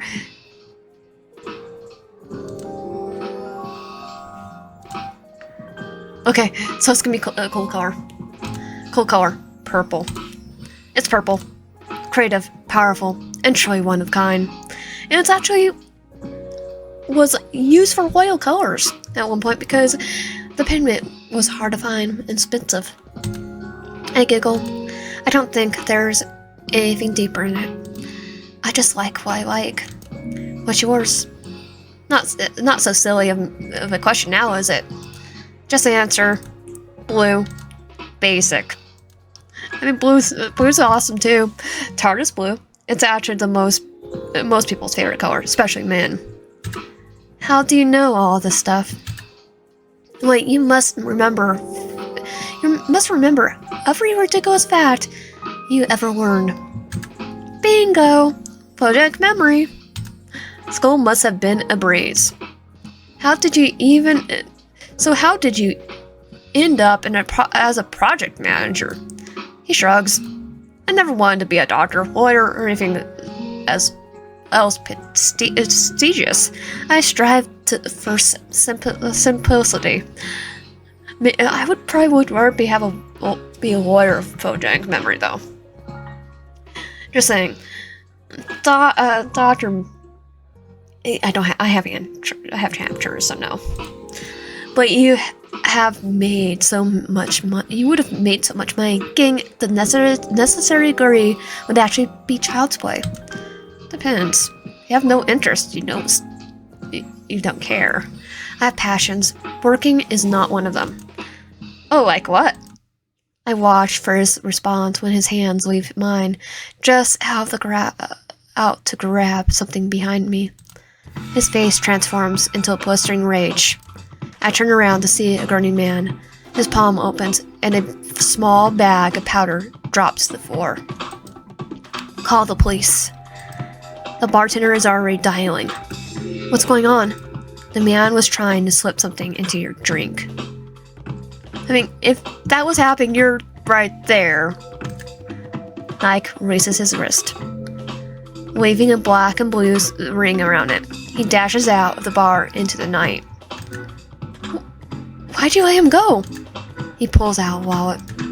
He won't get far, trust me. One way or another, he'll be dealt with. Oh, he's showing his yard. He's showing his that he's a criminal, a bit of a criminal right here. He grabs his own drink off the counter and takes a sip. He appears out of sorts, but he swiftly regains his composure. It's impressive how he could shift in a blink of the eye. Hate to cut you off, but I think I'll get you some water or coffee instead. I didn't even drink it. I don't know once. I'll walk you home. He takes my hand and steps down, and I step down from my stool. We exit the bar into the crisp night air. We wander through the streets, the city streets, the soft hum of the evening settling around us. It's true. If I don't let him win at tennis, I'm scared he'll cut my salary. No, he won't. Probably would. He will. He has too much manly pride. I'll be so annoyed if I had to play worse just to make him happy. It doesn't bother me. I mean, winning is everything. Easy for you to say. How so? Well, you're a good-looking guy with a good job. You're healthy. And I got a hot date. I guess you're right. I blushed, turning my face away for a moment. He reaches for my hand, intertwining our fingers. You're always right. Enough with the flattery. I shove him slightly. We laugh, continuing to share workplace stories, with plenty of clumsy flirting, at least on my part. Our hands go clammy against each other, but neither of us let go. The bar is now far behind us. Its warm light is distant glow as we make our way to my apartment. Where do you live? I offered to walk you home, but I've just been following you this whole time. Now that he mentions it, I'm not sure if I should bring him back. There's no telling what could happen if I showed him where I live. He might find out I'm Oracle. Oh, I already said that.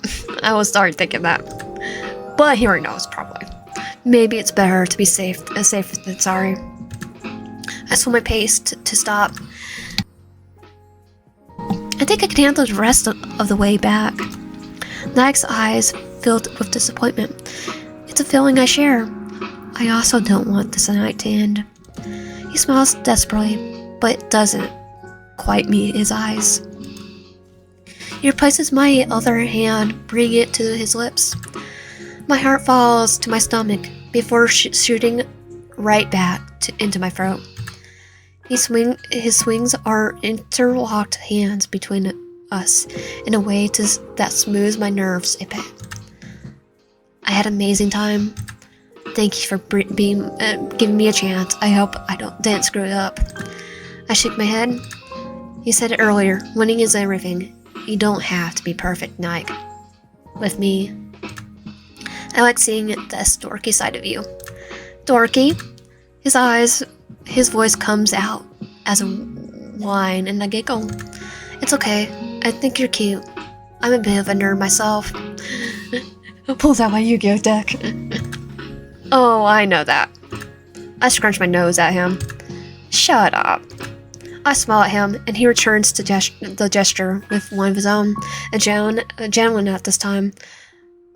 The kind of smile that never fails to make my heart flutter.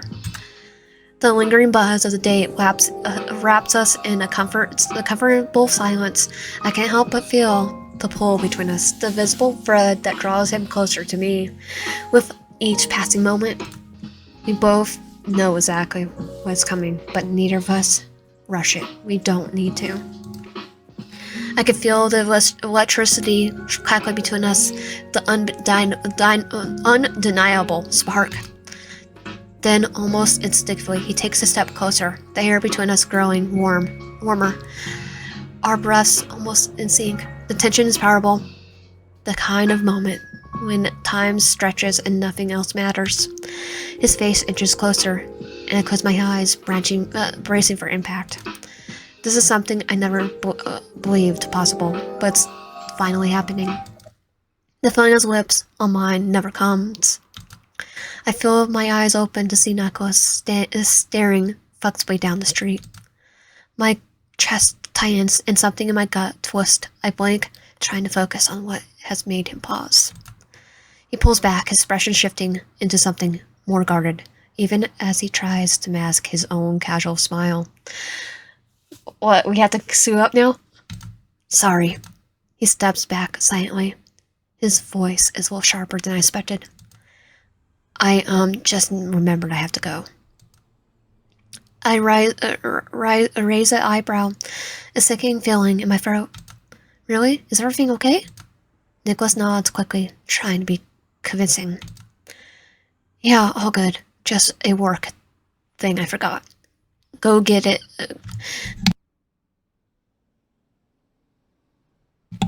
Got to get it squared away before tomorrow. He shifts on his feet, glancing back down the street. He wants to get away from me that badly? Darn. Okay. I do everything in my power not to sound defeated. Well, I guess I'll see you around. Yeah, definitely. We should do this again sometime. What? Why would he say that? His words are smooth, rehearsed, but it's clear he's planning his exit. He nods at me, stepping back, and begins to walk away. I can't even bear to watch him go. It takes everything in me not to sprint back to my apartment and hide under my sheets for the rest of my life. The first thing I see when I open my eyes is Kronos in what looks to be some sort of warehouse talking. He's always talking. I clutch my head, groaning. Well, at least it isn't a vision of Nicholas. I didn't think I could stomach one today. It's a stupid thought, since I'm going to be seeing him regardless, unless he plans to avoid me after last night. Is it too late to call out of work? Oh, yes? Crap. Plus, I didn't get home till late last night, so Mom's going to have questions.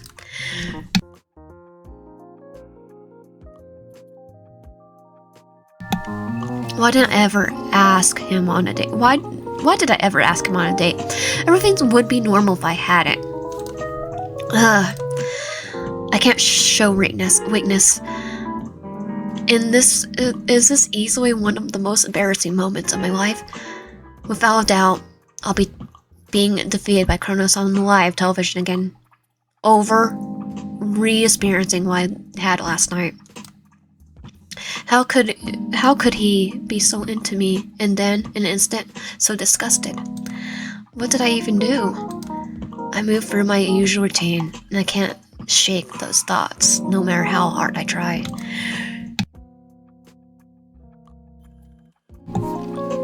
Today is going to suck.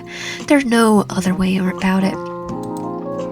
Maybe I'll get lucky and Nikos will call out. But seriously, why did he even say he wanted to go out again? Why did he even say he wanted to go out again? Was it just to be nice?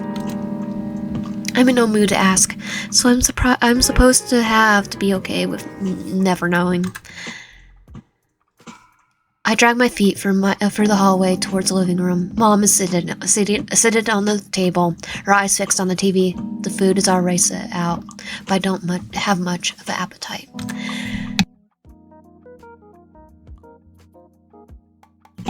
I sit and pretend to watch the news program. Local man found dead on the street this morning. This day just gets worse and worse. Then I see it. His face, the man from the bar, the one who attempted to drag me, attempted to do something to me. Oh, that's what Nicholas was doing. He died? I'm not exactly devastated by the realization, but it's still insane. Authorities are saying this was a homicide. Homicide? He didn't seem... did he just overdose on something? And the killer is believed to be Kronos. What? Shh. I look between my mom and the TV. Kronos, he murdered him? Why? Did Kronos hire him to do that to me?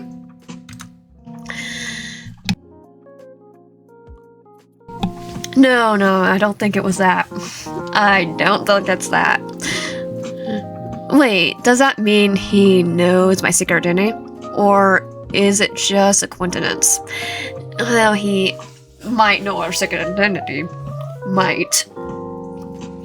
But, yeah, I don't think so. Him being hiring us, not hiring him. I have way too many questions. At this rate, my brain is going to burst. The news broadcast cuts to commercial. All for him to be murdering random civilians. Mom, I know that man. He was at the high rise last night. He tried to do something to me. I could tell she's thinking the same thing. Do you think Kronos knows your civilian identity? If he doesn't, he was trying to protect our civilian identity. I don't know how I've been so careful. It could be a coincidence, or is it a stalker? We shouldn't treat it like a coincidence. This could be dangerous. I had a vision this morning of Kronos. Tonight I'll meet him at what looks like a warehouse. You have to be prepared. You need to stop him this time for good. I nod. I know. If I were you, I'll try to find a way out which warehouse he'll be at. I'm already planning on it. I already planned on it. Oh, look, I'm going to head to the office early. I got too much to do today. Okay, please be safe. I love you. I love you too. I love you too. I'm on my way. I'm out the door a minute later. I catch an early train, getting off at the office right as Richard does. Okay, our boss. Look at you here so early. Got to finish that project, right? Already did it. Already did. Really? Why are you here then? Just didn't want to be home. I get that. Work is a great way to get away from the missus. Though you probably don't have that problem. I risked the urge to roll my eyes, find my desk, and searching up the local warehouse. Up all the local warehouses. There's way too many. I start taking notes of each one, looking at the photos and closely and trying to match them with the warehouse in my vision. I interrupted when Richard approaches me with a bouquet in hand, sitting on my desk. I look at him questioningly, confused. They're for you. I stand up and inspect them, especially my heart drops when I see who it's from. From Nike, with a little heart. They're orchids, gorgeous purple ones. Aw, I reach for the envelope and read it over. Dear YN, I want to tell you how sorry I am for how things ended last night. I was incredibly nervous and I didn't handle myself well. I'll do what I can to make it up to you. These flowers are just the start. I can't help but think of you when I saw them, though they can hardly compare to how beautiful you are. A sense of relief washes over me. I was expecting this. So he does like me. He's just nervous, that's all it was. He was more unpredictable than I thought. Oh, no, he's a lot more unpredictable than we thought. Why didn't he just give me the flowers himself? Is he not coming to work then? It's presentation day. I'd hate to do it all alone. Just as the thought settled in. Good evening, Nike. Good morning, Dick. Is it YN here? Richard points to my direction. Nike beelines for me, looking a little dispaved. Did he walk here or something? What do you think of them? Again, I'm sorry, so sorry. Forgive him. Shrug it off. Forgive him. It's okay. I appreciate your apology. I stare at the flowers on my desk, feeling the best I felt in hours. He breathes a sigh of relief. You have no idea how happy I am to hear you say that. I want to make it up to you. Why don't we do something tonight? Is that too soon for a second date? The vision of Kronos comes to mind. I'm really sorry, Nike, but I have plans already. Oh, his face drops. I do want to go on a second date, so ask me again another time. That seems to perk him up. I really thought that was it between us. I've never been like this with anyone before. This nervous I mean. Aww. And we know you're two people, so. And thanks for that. No, murder's bad. Then again, you're probably not go as violent as someone like Peter. Am I that intimidating? Sort of. I know you're something special. Hardly. You won't be able to talk me out of liking you, okay? Oh, okay. I've tried that for the last year, and it hasn't worked. That long? He nods, looking cute, as a blush crosses his cheeks. When I think back to our time spent together, I guess it does seem like he's always cared for me. He buys me drinks, comes over to my desk to talk, and shows genuine interest in me. I don't know how I didn't see it before. Maybe I didn't want to de-dilge myself. It's just glad we figured it out. It's mutual. I always thought I'll be fumbling my way through our relationship. I get in with any relationship I get in, but with Mike, it's easy. If anything, I need to help him feel comfortable. Well, now that we're being sword, we got work to do. Well, I was worried I'll have to present this all by myself. Yeah, I was weighing right. I had to go to the police station, then in the flower shop. The police station? You didn't hear? The guy who tried that on you last night died. The police were in my house this morning. I had his wallet, and I was one of the last people to see him alive. Oh, yeah. They didn't come to your place? I shake my head. Weirdly not. They're saying Kronos did it. That's what I heard too. It's weird. Did we get roped up in something we shouldn't have? I think we did. At least I did. Oh wait, no, we both... Nah. I think it's just a coincidence. I pray that's all it is. And maybe, if I say it enough, that's all it'll be. And it's not. I haven't watched anything with it, but I'm like, I know he's Kronos. So, I hope you're right. Because he's the only person with a soul yet. Without a soul yet, that's full person, so they have to be. He has to be. They have to be the same person. They didn't seem that convinced of my innocence. But they let me go. Guess I do have a motive from their point of view. He shrugs.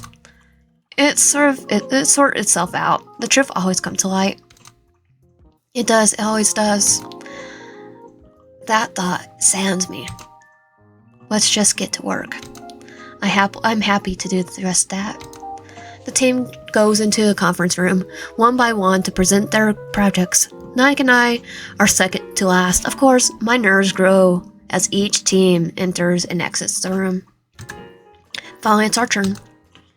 Nike reaches for my hand, squeezing in reassurance before releasing it. I haven't even considered how we navigate dating in the workplace. I'm fairly certain this isn't allowed, but it's hard to care when he's looking at me so sweetly. Nike and I take turns speaking during our presentation. We smoothly transition from one topic to the next, encountering no issues despite my early anxiety. I am completely in my element. I'm not in my element when I'm doing presentations at all. Before too long, it's over, and Richard is clapping.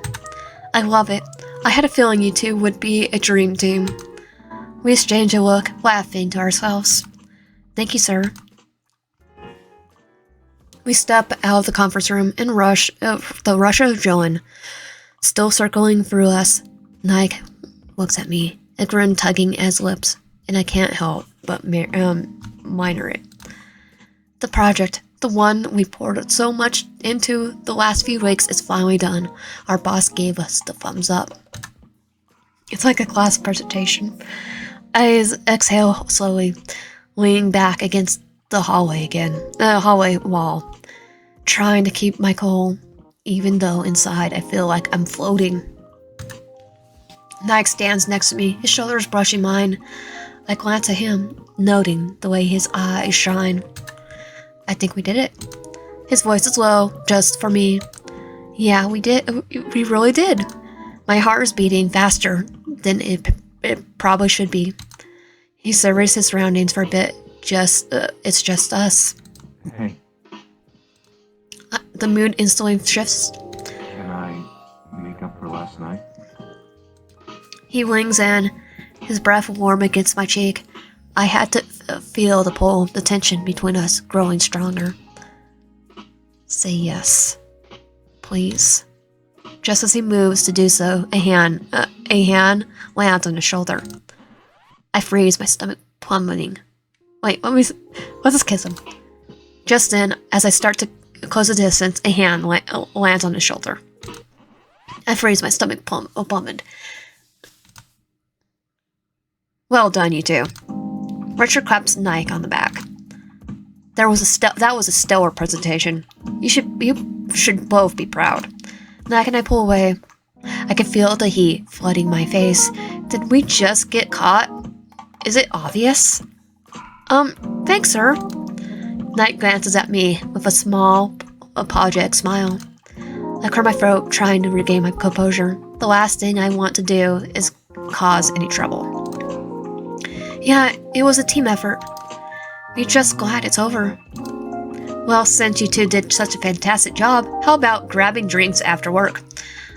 I want to invite the whole apartment to help celebrate. I try not to look too relieved that the awkward moment has passed. This is good. It's casual. It's fine, right? Nike looks at me for a second, and I catch his eye. His smile is still there, just as warm, but then his turns back to our boss. I love to, but... He peeks at me again. Peeks at me again. I can't help but notice the way his gaze softens, a slight question in his eyes. I clear my throat. I have plans tonight, but I guess I could join you guys for a bit. Our boss nods, unfazed. No problem. A quick one is better than none at all. Alright, am I right? Nike. He passes him back again. Nike smiles, though it seems to be there to mask a glimpse. Alright, I'll see you two later. As he walks away, Nike turns to me. You sure you have plans tonight? His voice is teasing, but soft, like he's not quite letting go of the almost kiss. I will make it up to you, I promise. I'm practically a bundle of nerves on the way back to my desk, but I cannot help enjoying the anticipation. The office party is buzzing with energy. We're free of our cubicles, and I'm finally able to relax a little. We raise a toast before breaking off to our little groups. Nike and I gravitate to each other naturally. He takes a seat across from me. Leaning against the table, his usually confident smile lights up the room. One more round, I'm buying. I smile, feeling the warmth of the drink already setting in. Sure, why not? I haven't even finished my first one. I know better than to let myself drink too much. I need to be at my best tonight. The rest of the group is delighted by his generous offer. I hear our boss in the distance. His voice cuts through the chatter far too easily. I guess all those years of as a drill sergeant helped.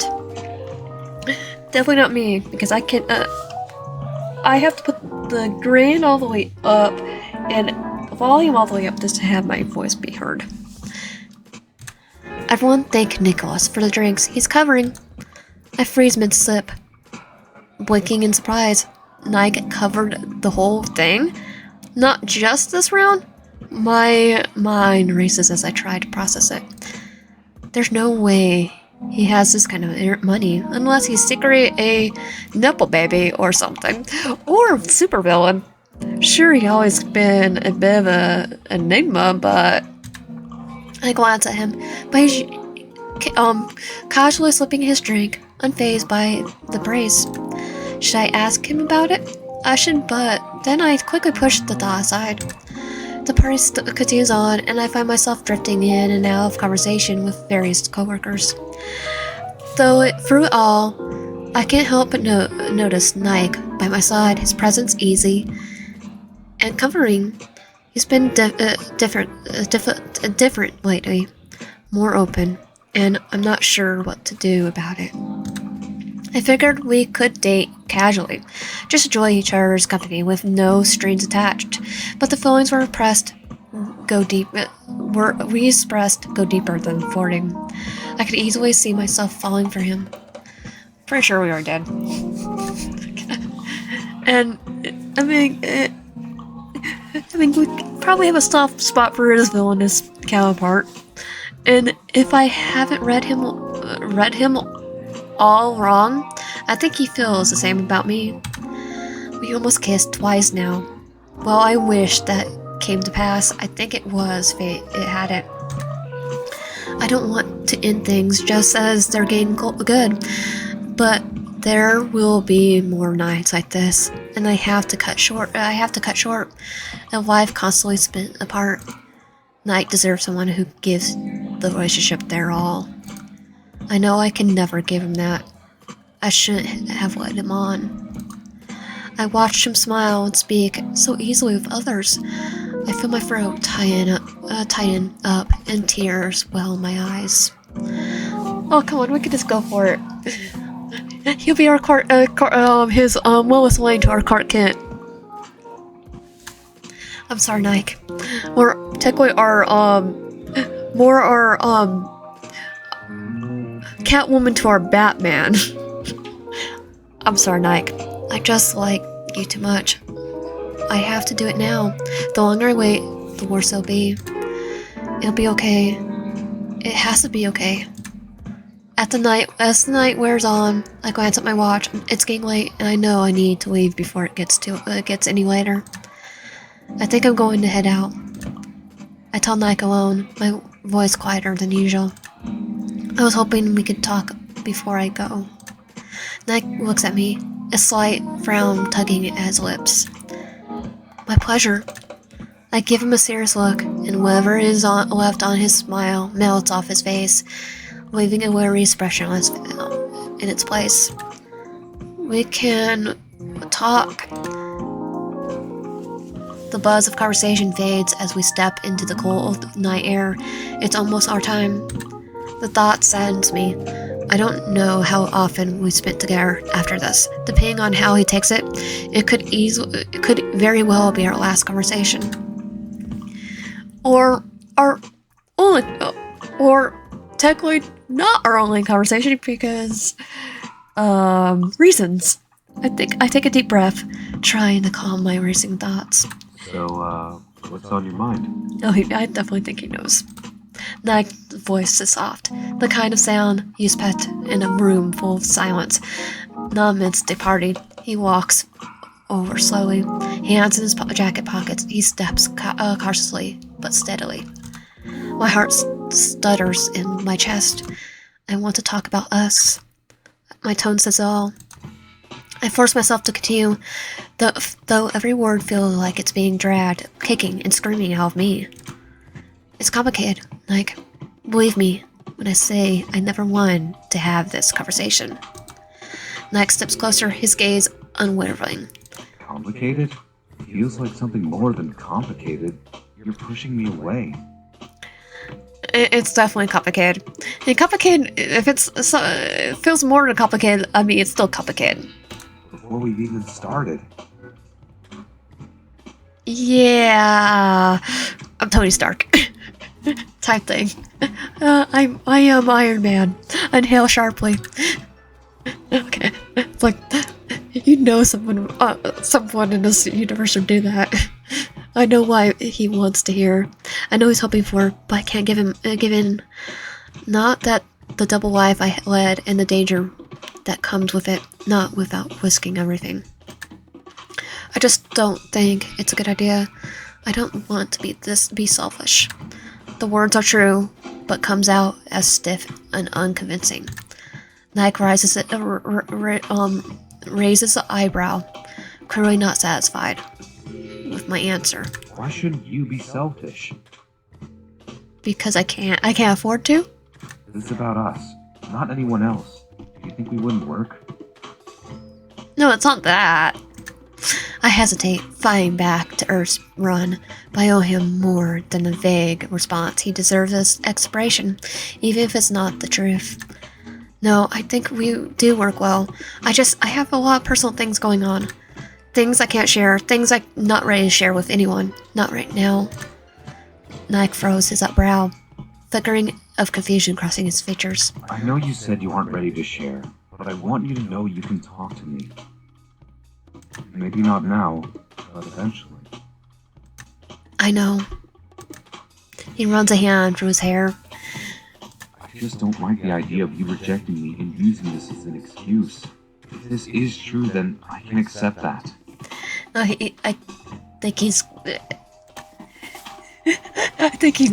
still think he knows. Of course, it's true, the truth. I do like you. Don't doubt that for a second. I turn away from him, taking a deep breath. I could feel my composure beginning to slip. It's not just about me, Nike. It's about us. I don't think I'm the right person. I'm in the right place to be with someone romantically right now.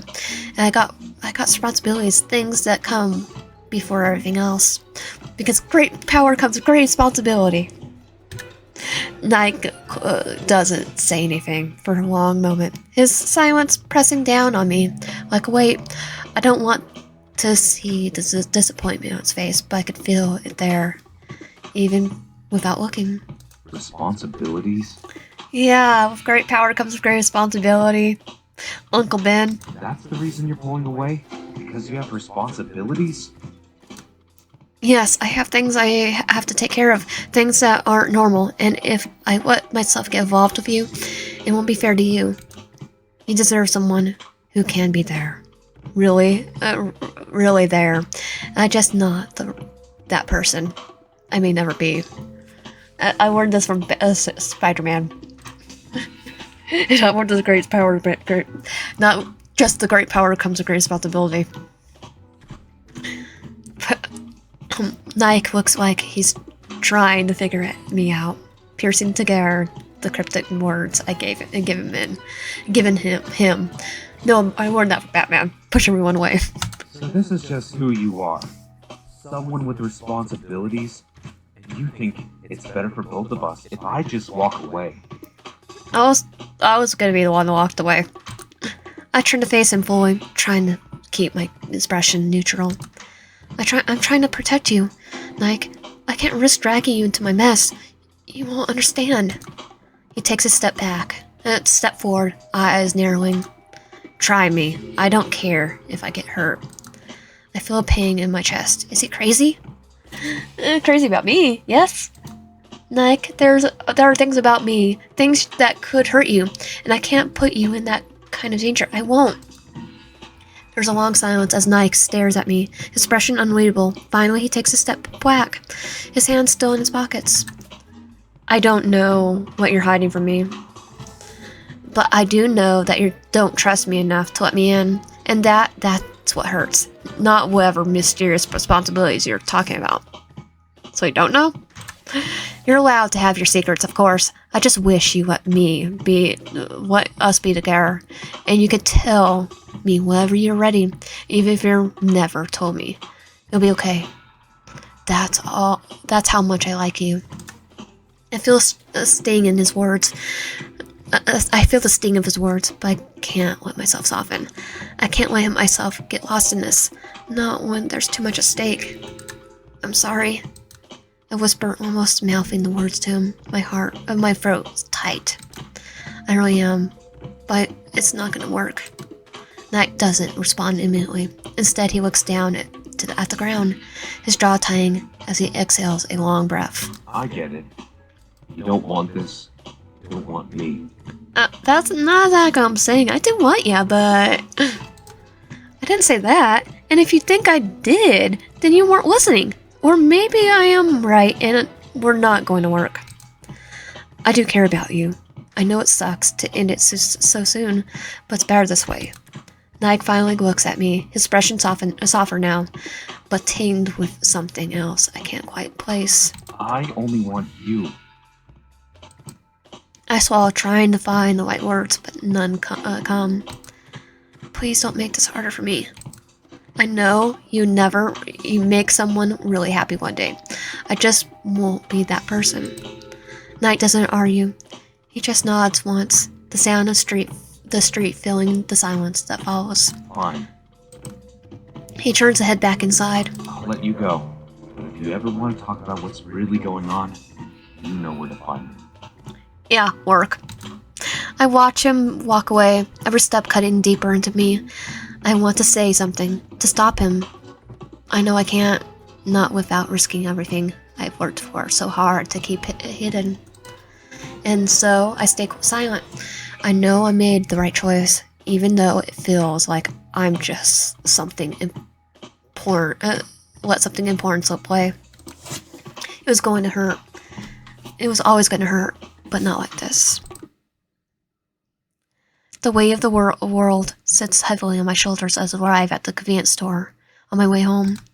The streets are dark and empty, the silence almost suffocating. I wish I knew exactly when Kronos is going to appear. I would really use something to work out my frustrations right now.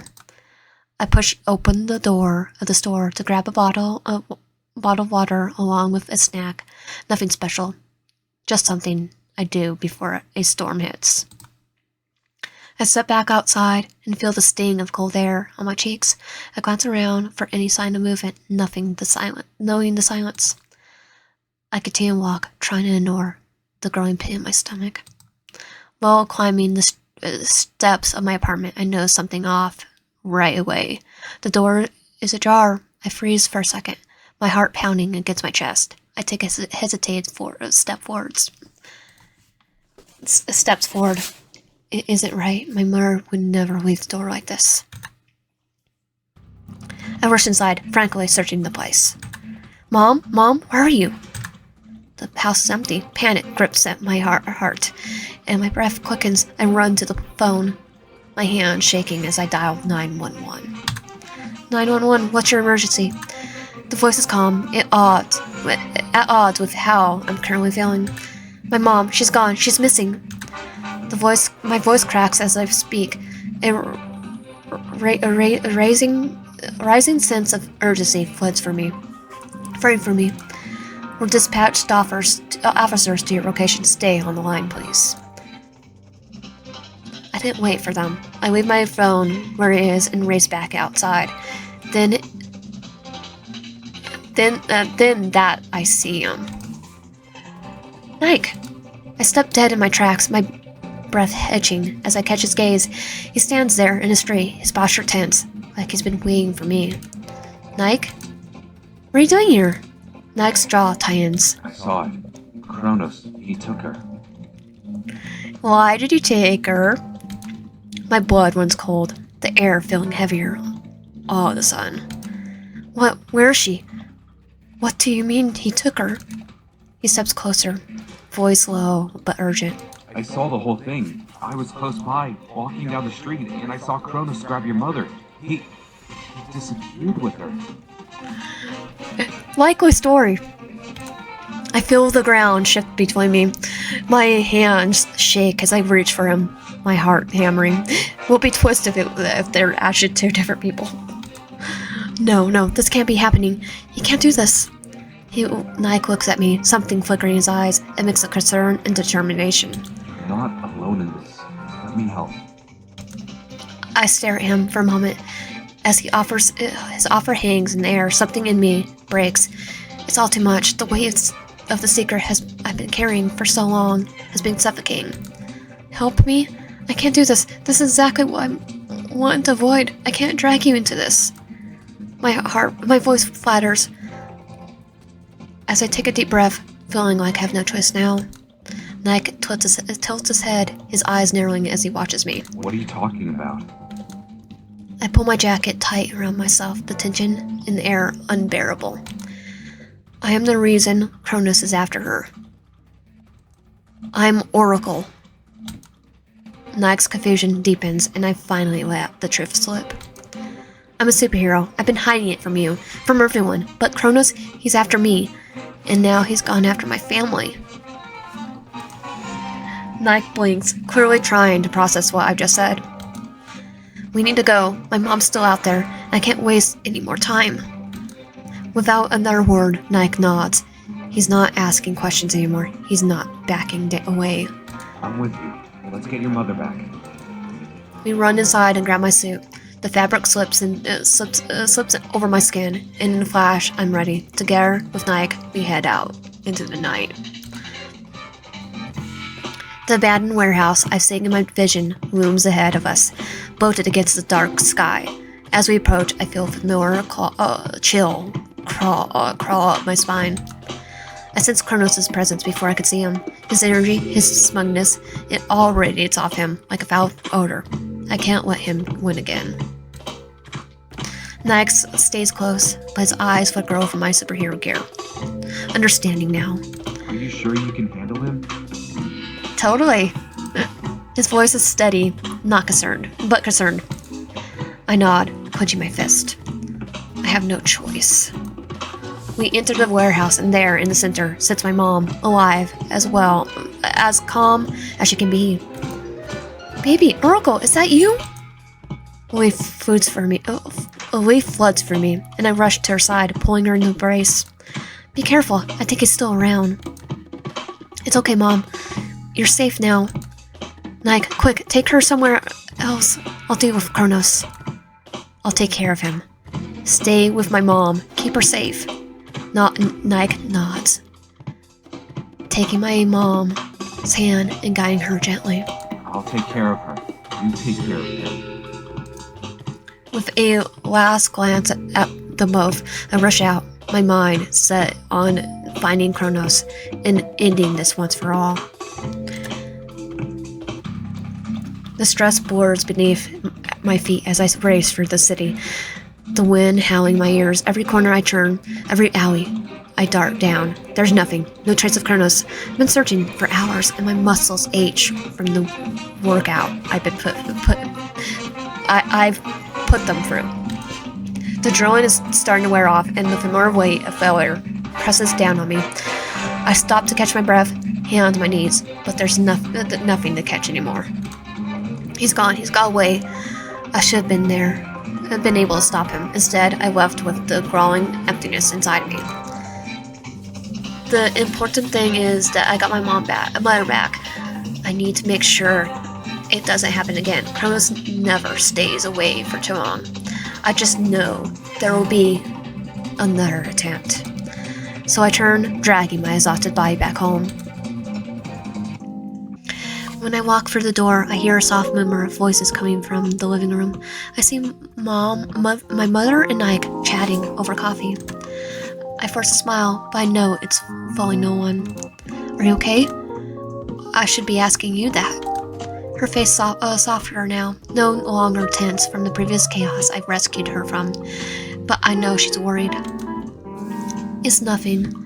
I had my fair share of kidnappings in my day. Yourself or our people? Nike let out a laugh.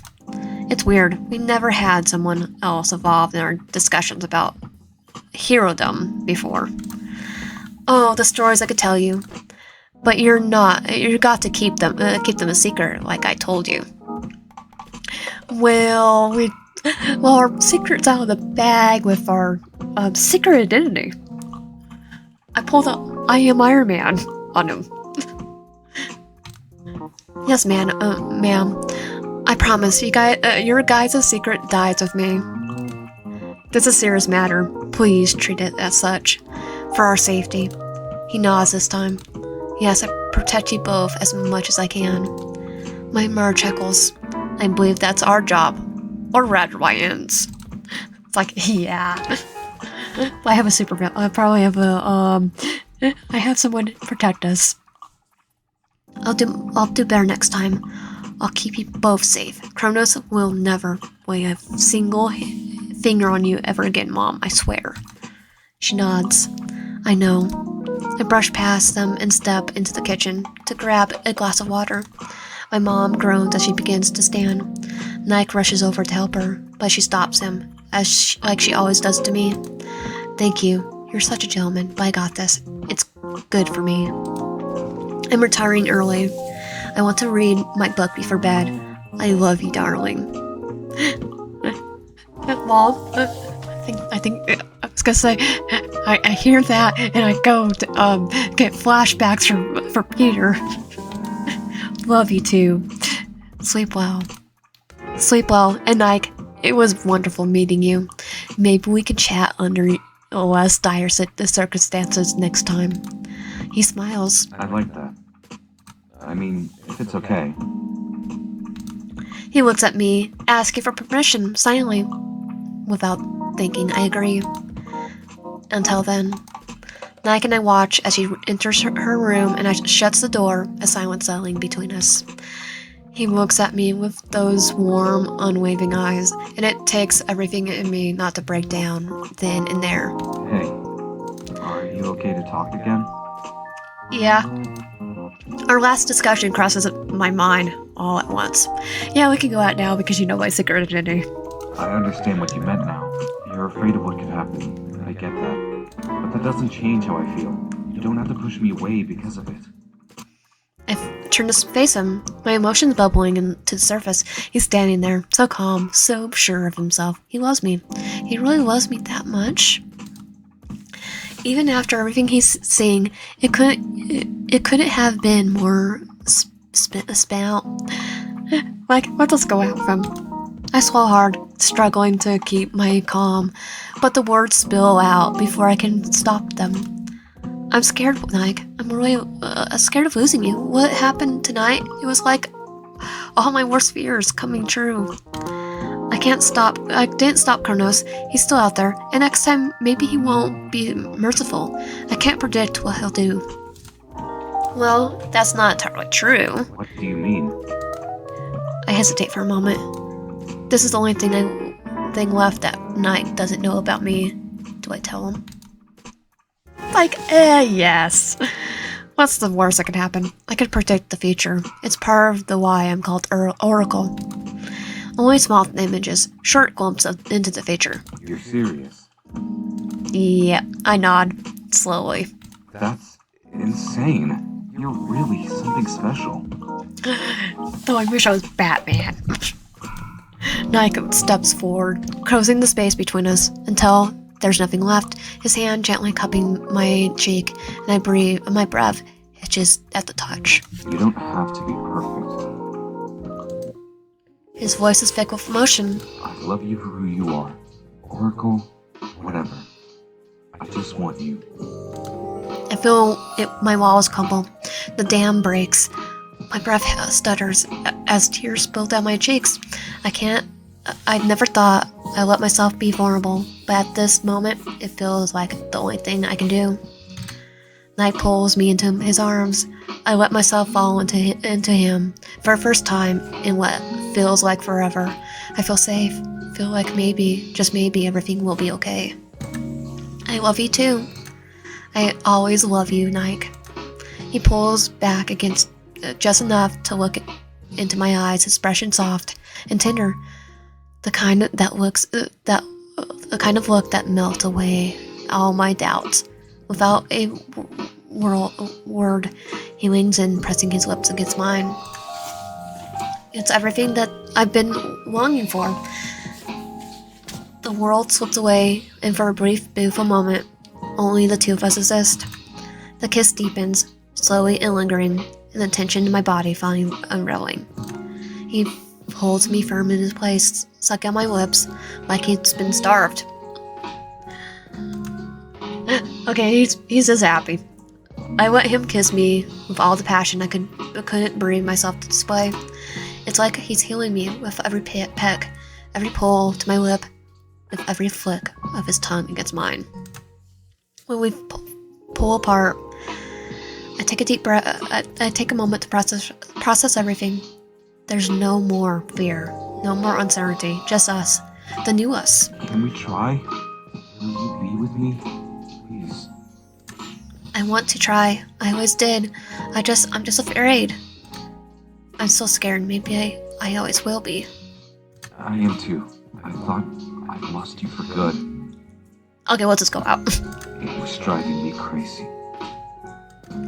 His eyes look his eyes look a little unsteady. He looks pitiful. So I wonder what would happen if we didn't try to break up with him.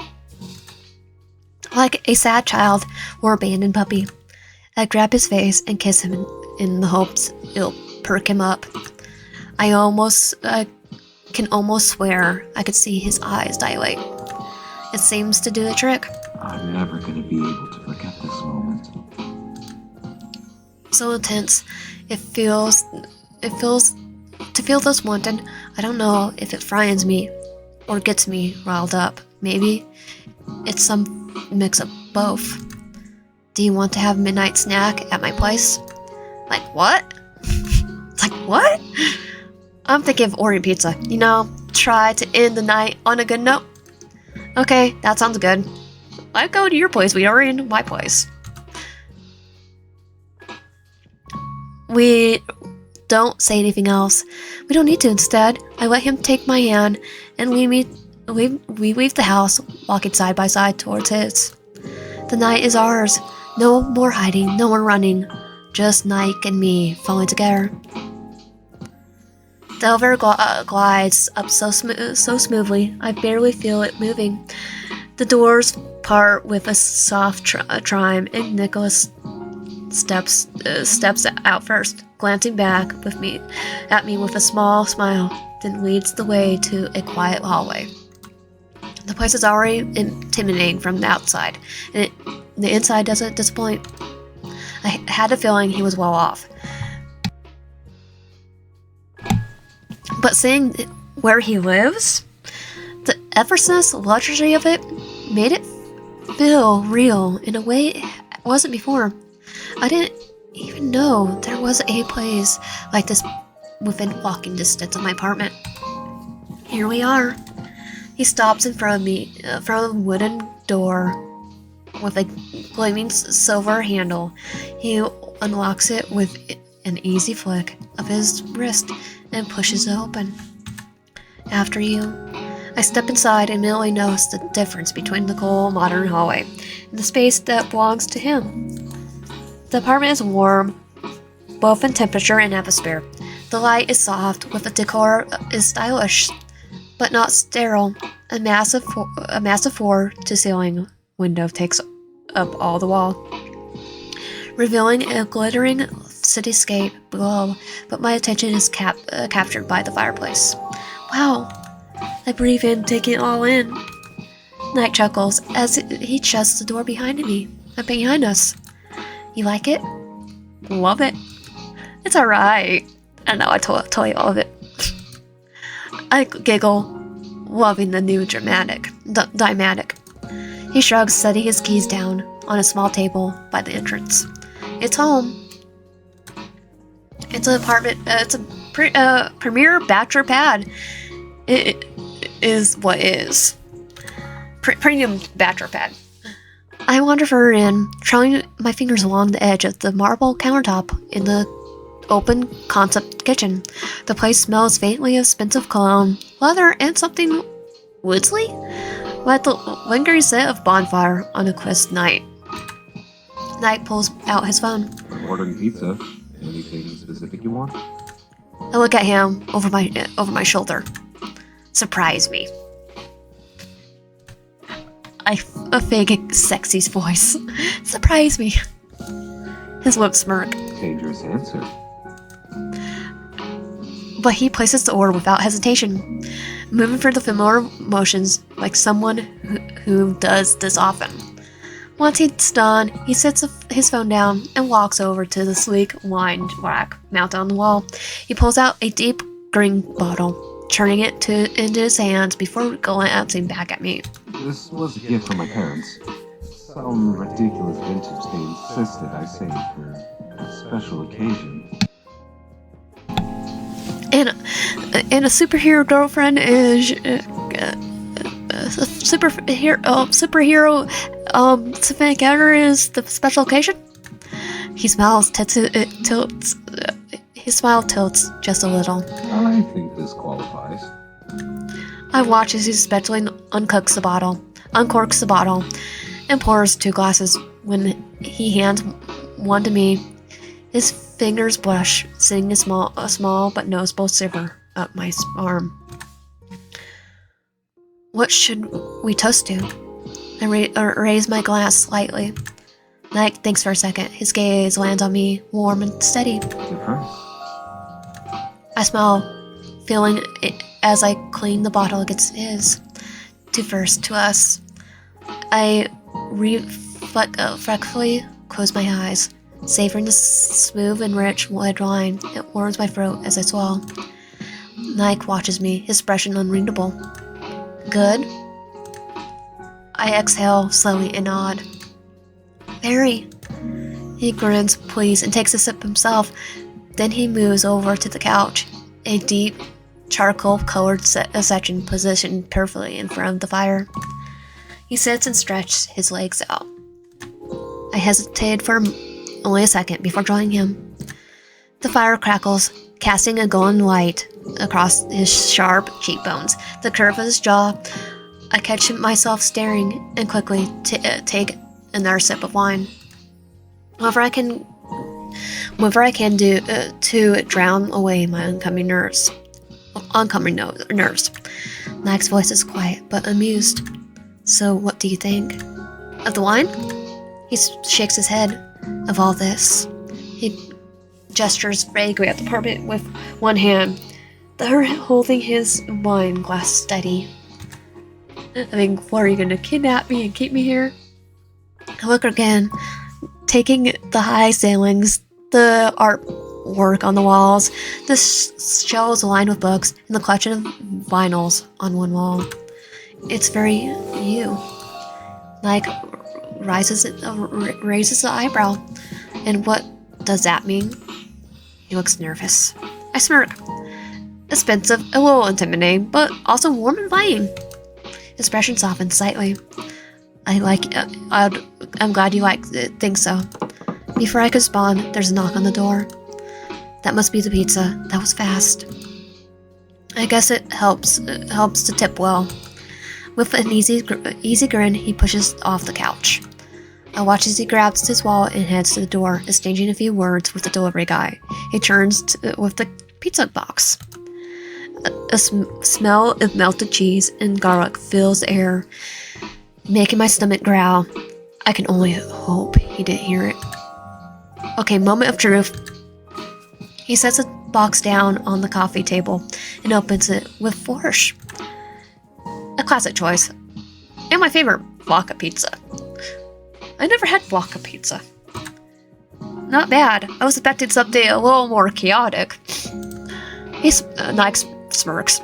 I mean, I would have done pineapple on pizza with a whole bunch of jalapenos. The jalapenos would be my favorite part. I consider anchovies just to mess with you. I narrow my eyes playfully of the pineapple, anchovies, and the jalapenos. I just ate it for them. That would have been a deal breaker. Noted. We dig in, eating straight from the box. Alternate bites with sips of wine, resists the urge to moan at the taste.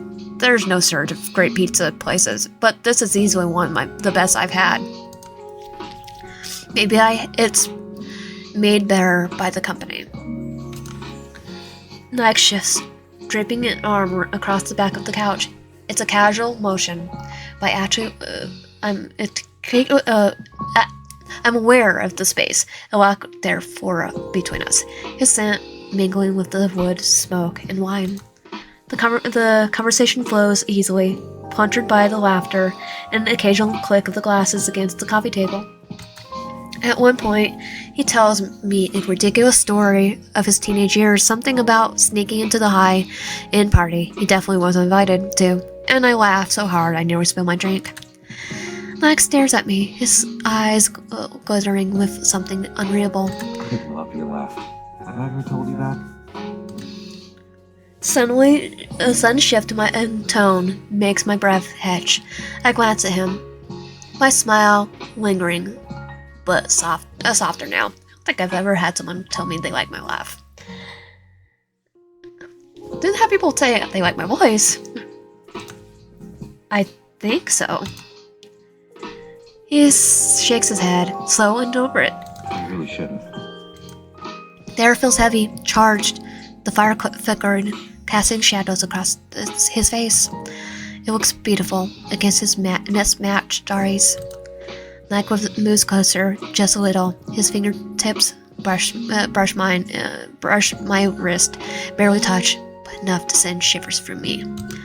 I saw my heart thumping a little harder against my ribs. His gaze drops to my lips before flickering back up. Can I kiss you? Yes. My breath hitches. I don't answer with words. I just lean in. Night meets me halfway. The first touch of his lips is soft and teasing. When I don't pull away, he deepens the kiss. His first move to cut my jaw. His palm brushes my cheek, and slow and smooth. It's moving. I shift, turning towards him fully, and he takes the rotation, pulling me in. The kiss grows heavier, more urgent. I taste wine on his lips, making it all too more intoxicating. The heat of the fire and the warmth of his palm against my face add to this intensity.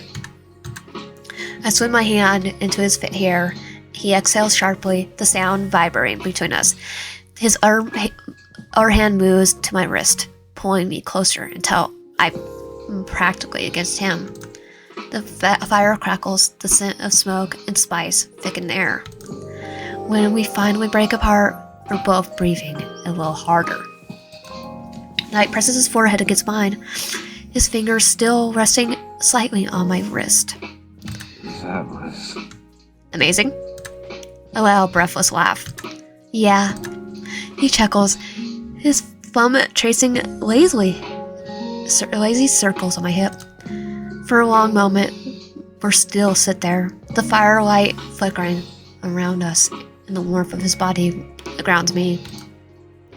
I don't know how the rest of the night will go, but I know I don't want to leave. And judging by the way Nike's fingers tighten slightly on my wrist, he's not quite done yet.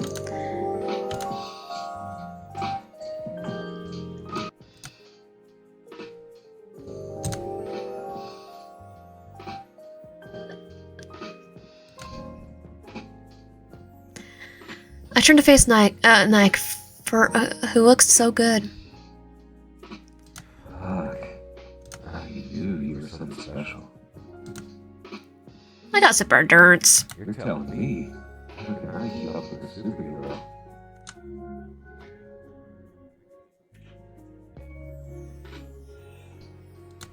I laugh. You're good. I'm more satisfied. That was crazy. I'm gonna have to get another job. I need more time in the day to do that. No, we don't. I shove his shoulder playfully. You're fucking perfect. He strokes the side of my face, kissed me slowly, taking me in. It became second nature already. I love him. How he feels, how he makes me feel. I love you. I love you. He says it like he's trying to compete. A devilish smile crosses his features, his eyes trailing down. Down. I've said it before. You look great in these shoes, but your clothes you look better on my floor. Wait, what? I laughed and I stopped. What did he say that? Did he say that? I heard that once before. Knew it, you were the same person. No. My heart folds on itself. My vision goes crossed. The world slows to a crawl. He didn't say that. Kronos did. He said it. Knight said it. Like, Kronos. No. He's no. God, no. I know it's true. Something in the universe clicks then. A dread falls over me. I can't even react. Ryan, are you alright? I flinch, looking at him, no longer seeing Nike. His eyes are filled with a brim of concern. I close my eyes, pinching the brim of my nose. Got a migraine, sorry, give me a moment. Oh, baby. He strokes my arm with his hand in smoothing motions, but makes my skin crawl. I need to go to the bathroom. Give me a moment. He nods slowly. Let me know if you need anything. Yeah. I say it to nothing and no one. I feel the urge to escape. I don't know how, but I need to get out of here. I find a bathroom and thank my lucky stars when I spot the window. Now it's just a matter of clothes. I scan the bathroom and find a luxurious towel. It'll have to do. It's the middle of the night. I can get back unseen. I just need to go. I reach for the towel, wrapping it around me, and vault out the window into the brutal cold night. Babe, are you okay? She said she said she had a migraine, but she'd been in the bathroom for 30 minutes because I escaped. My chest whiffs with concern as I get out of bed and enter the bedroom. I enter the world. My entire world collapses around me. I see an open window. No. Why? Why did she? How did she find out? Did I did I leave her some clue in there? In here? No.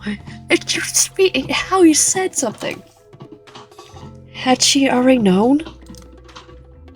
Was it something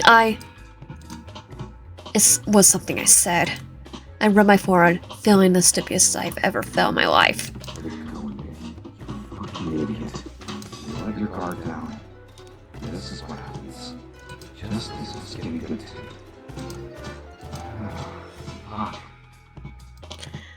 Was he trying to do this to destroy me or something? Then I breathe, resisting the urge to destroy something. I shake it off. It doesn't matter. She's going to find out eventually. It's fine. We love each other. We had a wonderful night. Nothing will change that. I step into the bathroom, surveying the scene. Did she run out in only a towel? She was that desperate, huh? Poor thing. She's terrified. I would never hurt you, YN. You should know that. Oh, sure, he's Yandere finally. For the window, I look at the mirror, running my hand through my dispaved hair. I won't let you get away. We're meant to be together. This only proved it. I haven't worked this hard for this long to let you get away. You can't defeat me, Ryan. You never will, because you're mine. It's why we both have a superpower. Even the universe agrees we're bounded, whether it be by fate or some cosmic force. There's a reason our mouths fit so perfect together.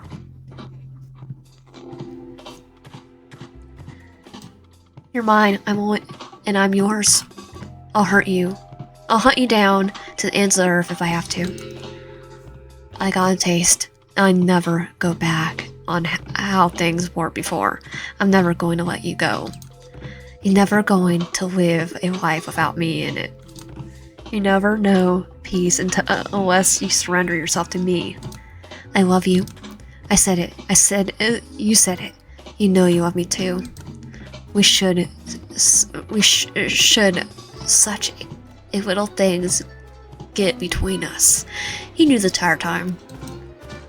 We're simply being tested. That's fine. We can survive this. I want you. I need you. I love you. I'm yours, villain, criminal, devil, or otherwise. You have a responsibility to the city, to me. You can't run away forever. Just be mine. I'll fight for us, tooth and nail.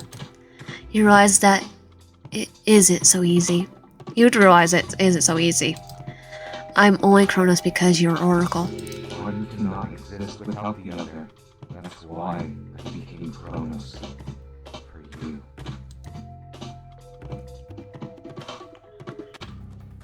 The end.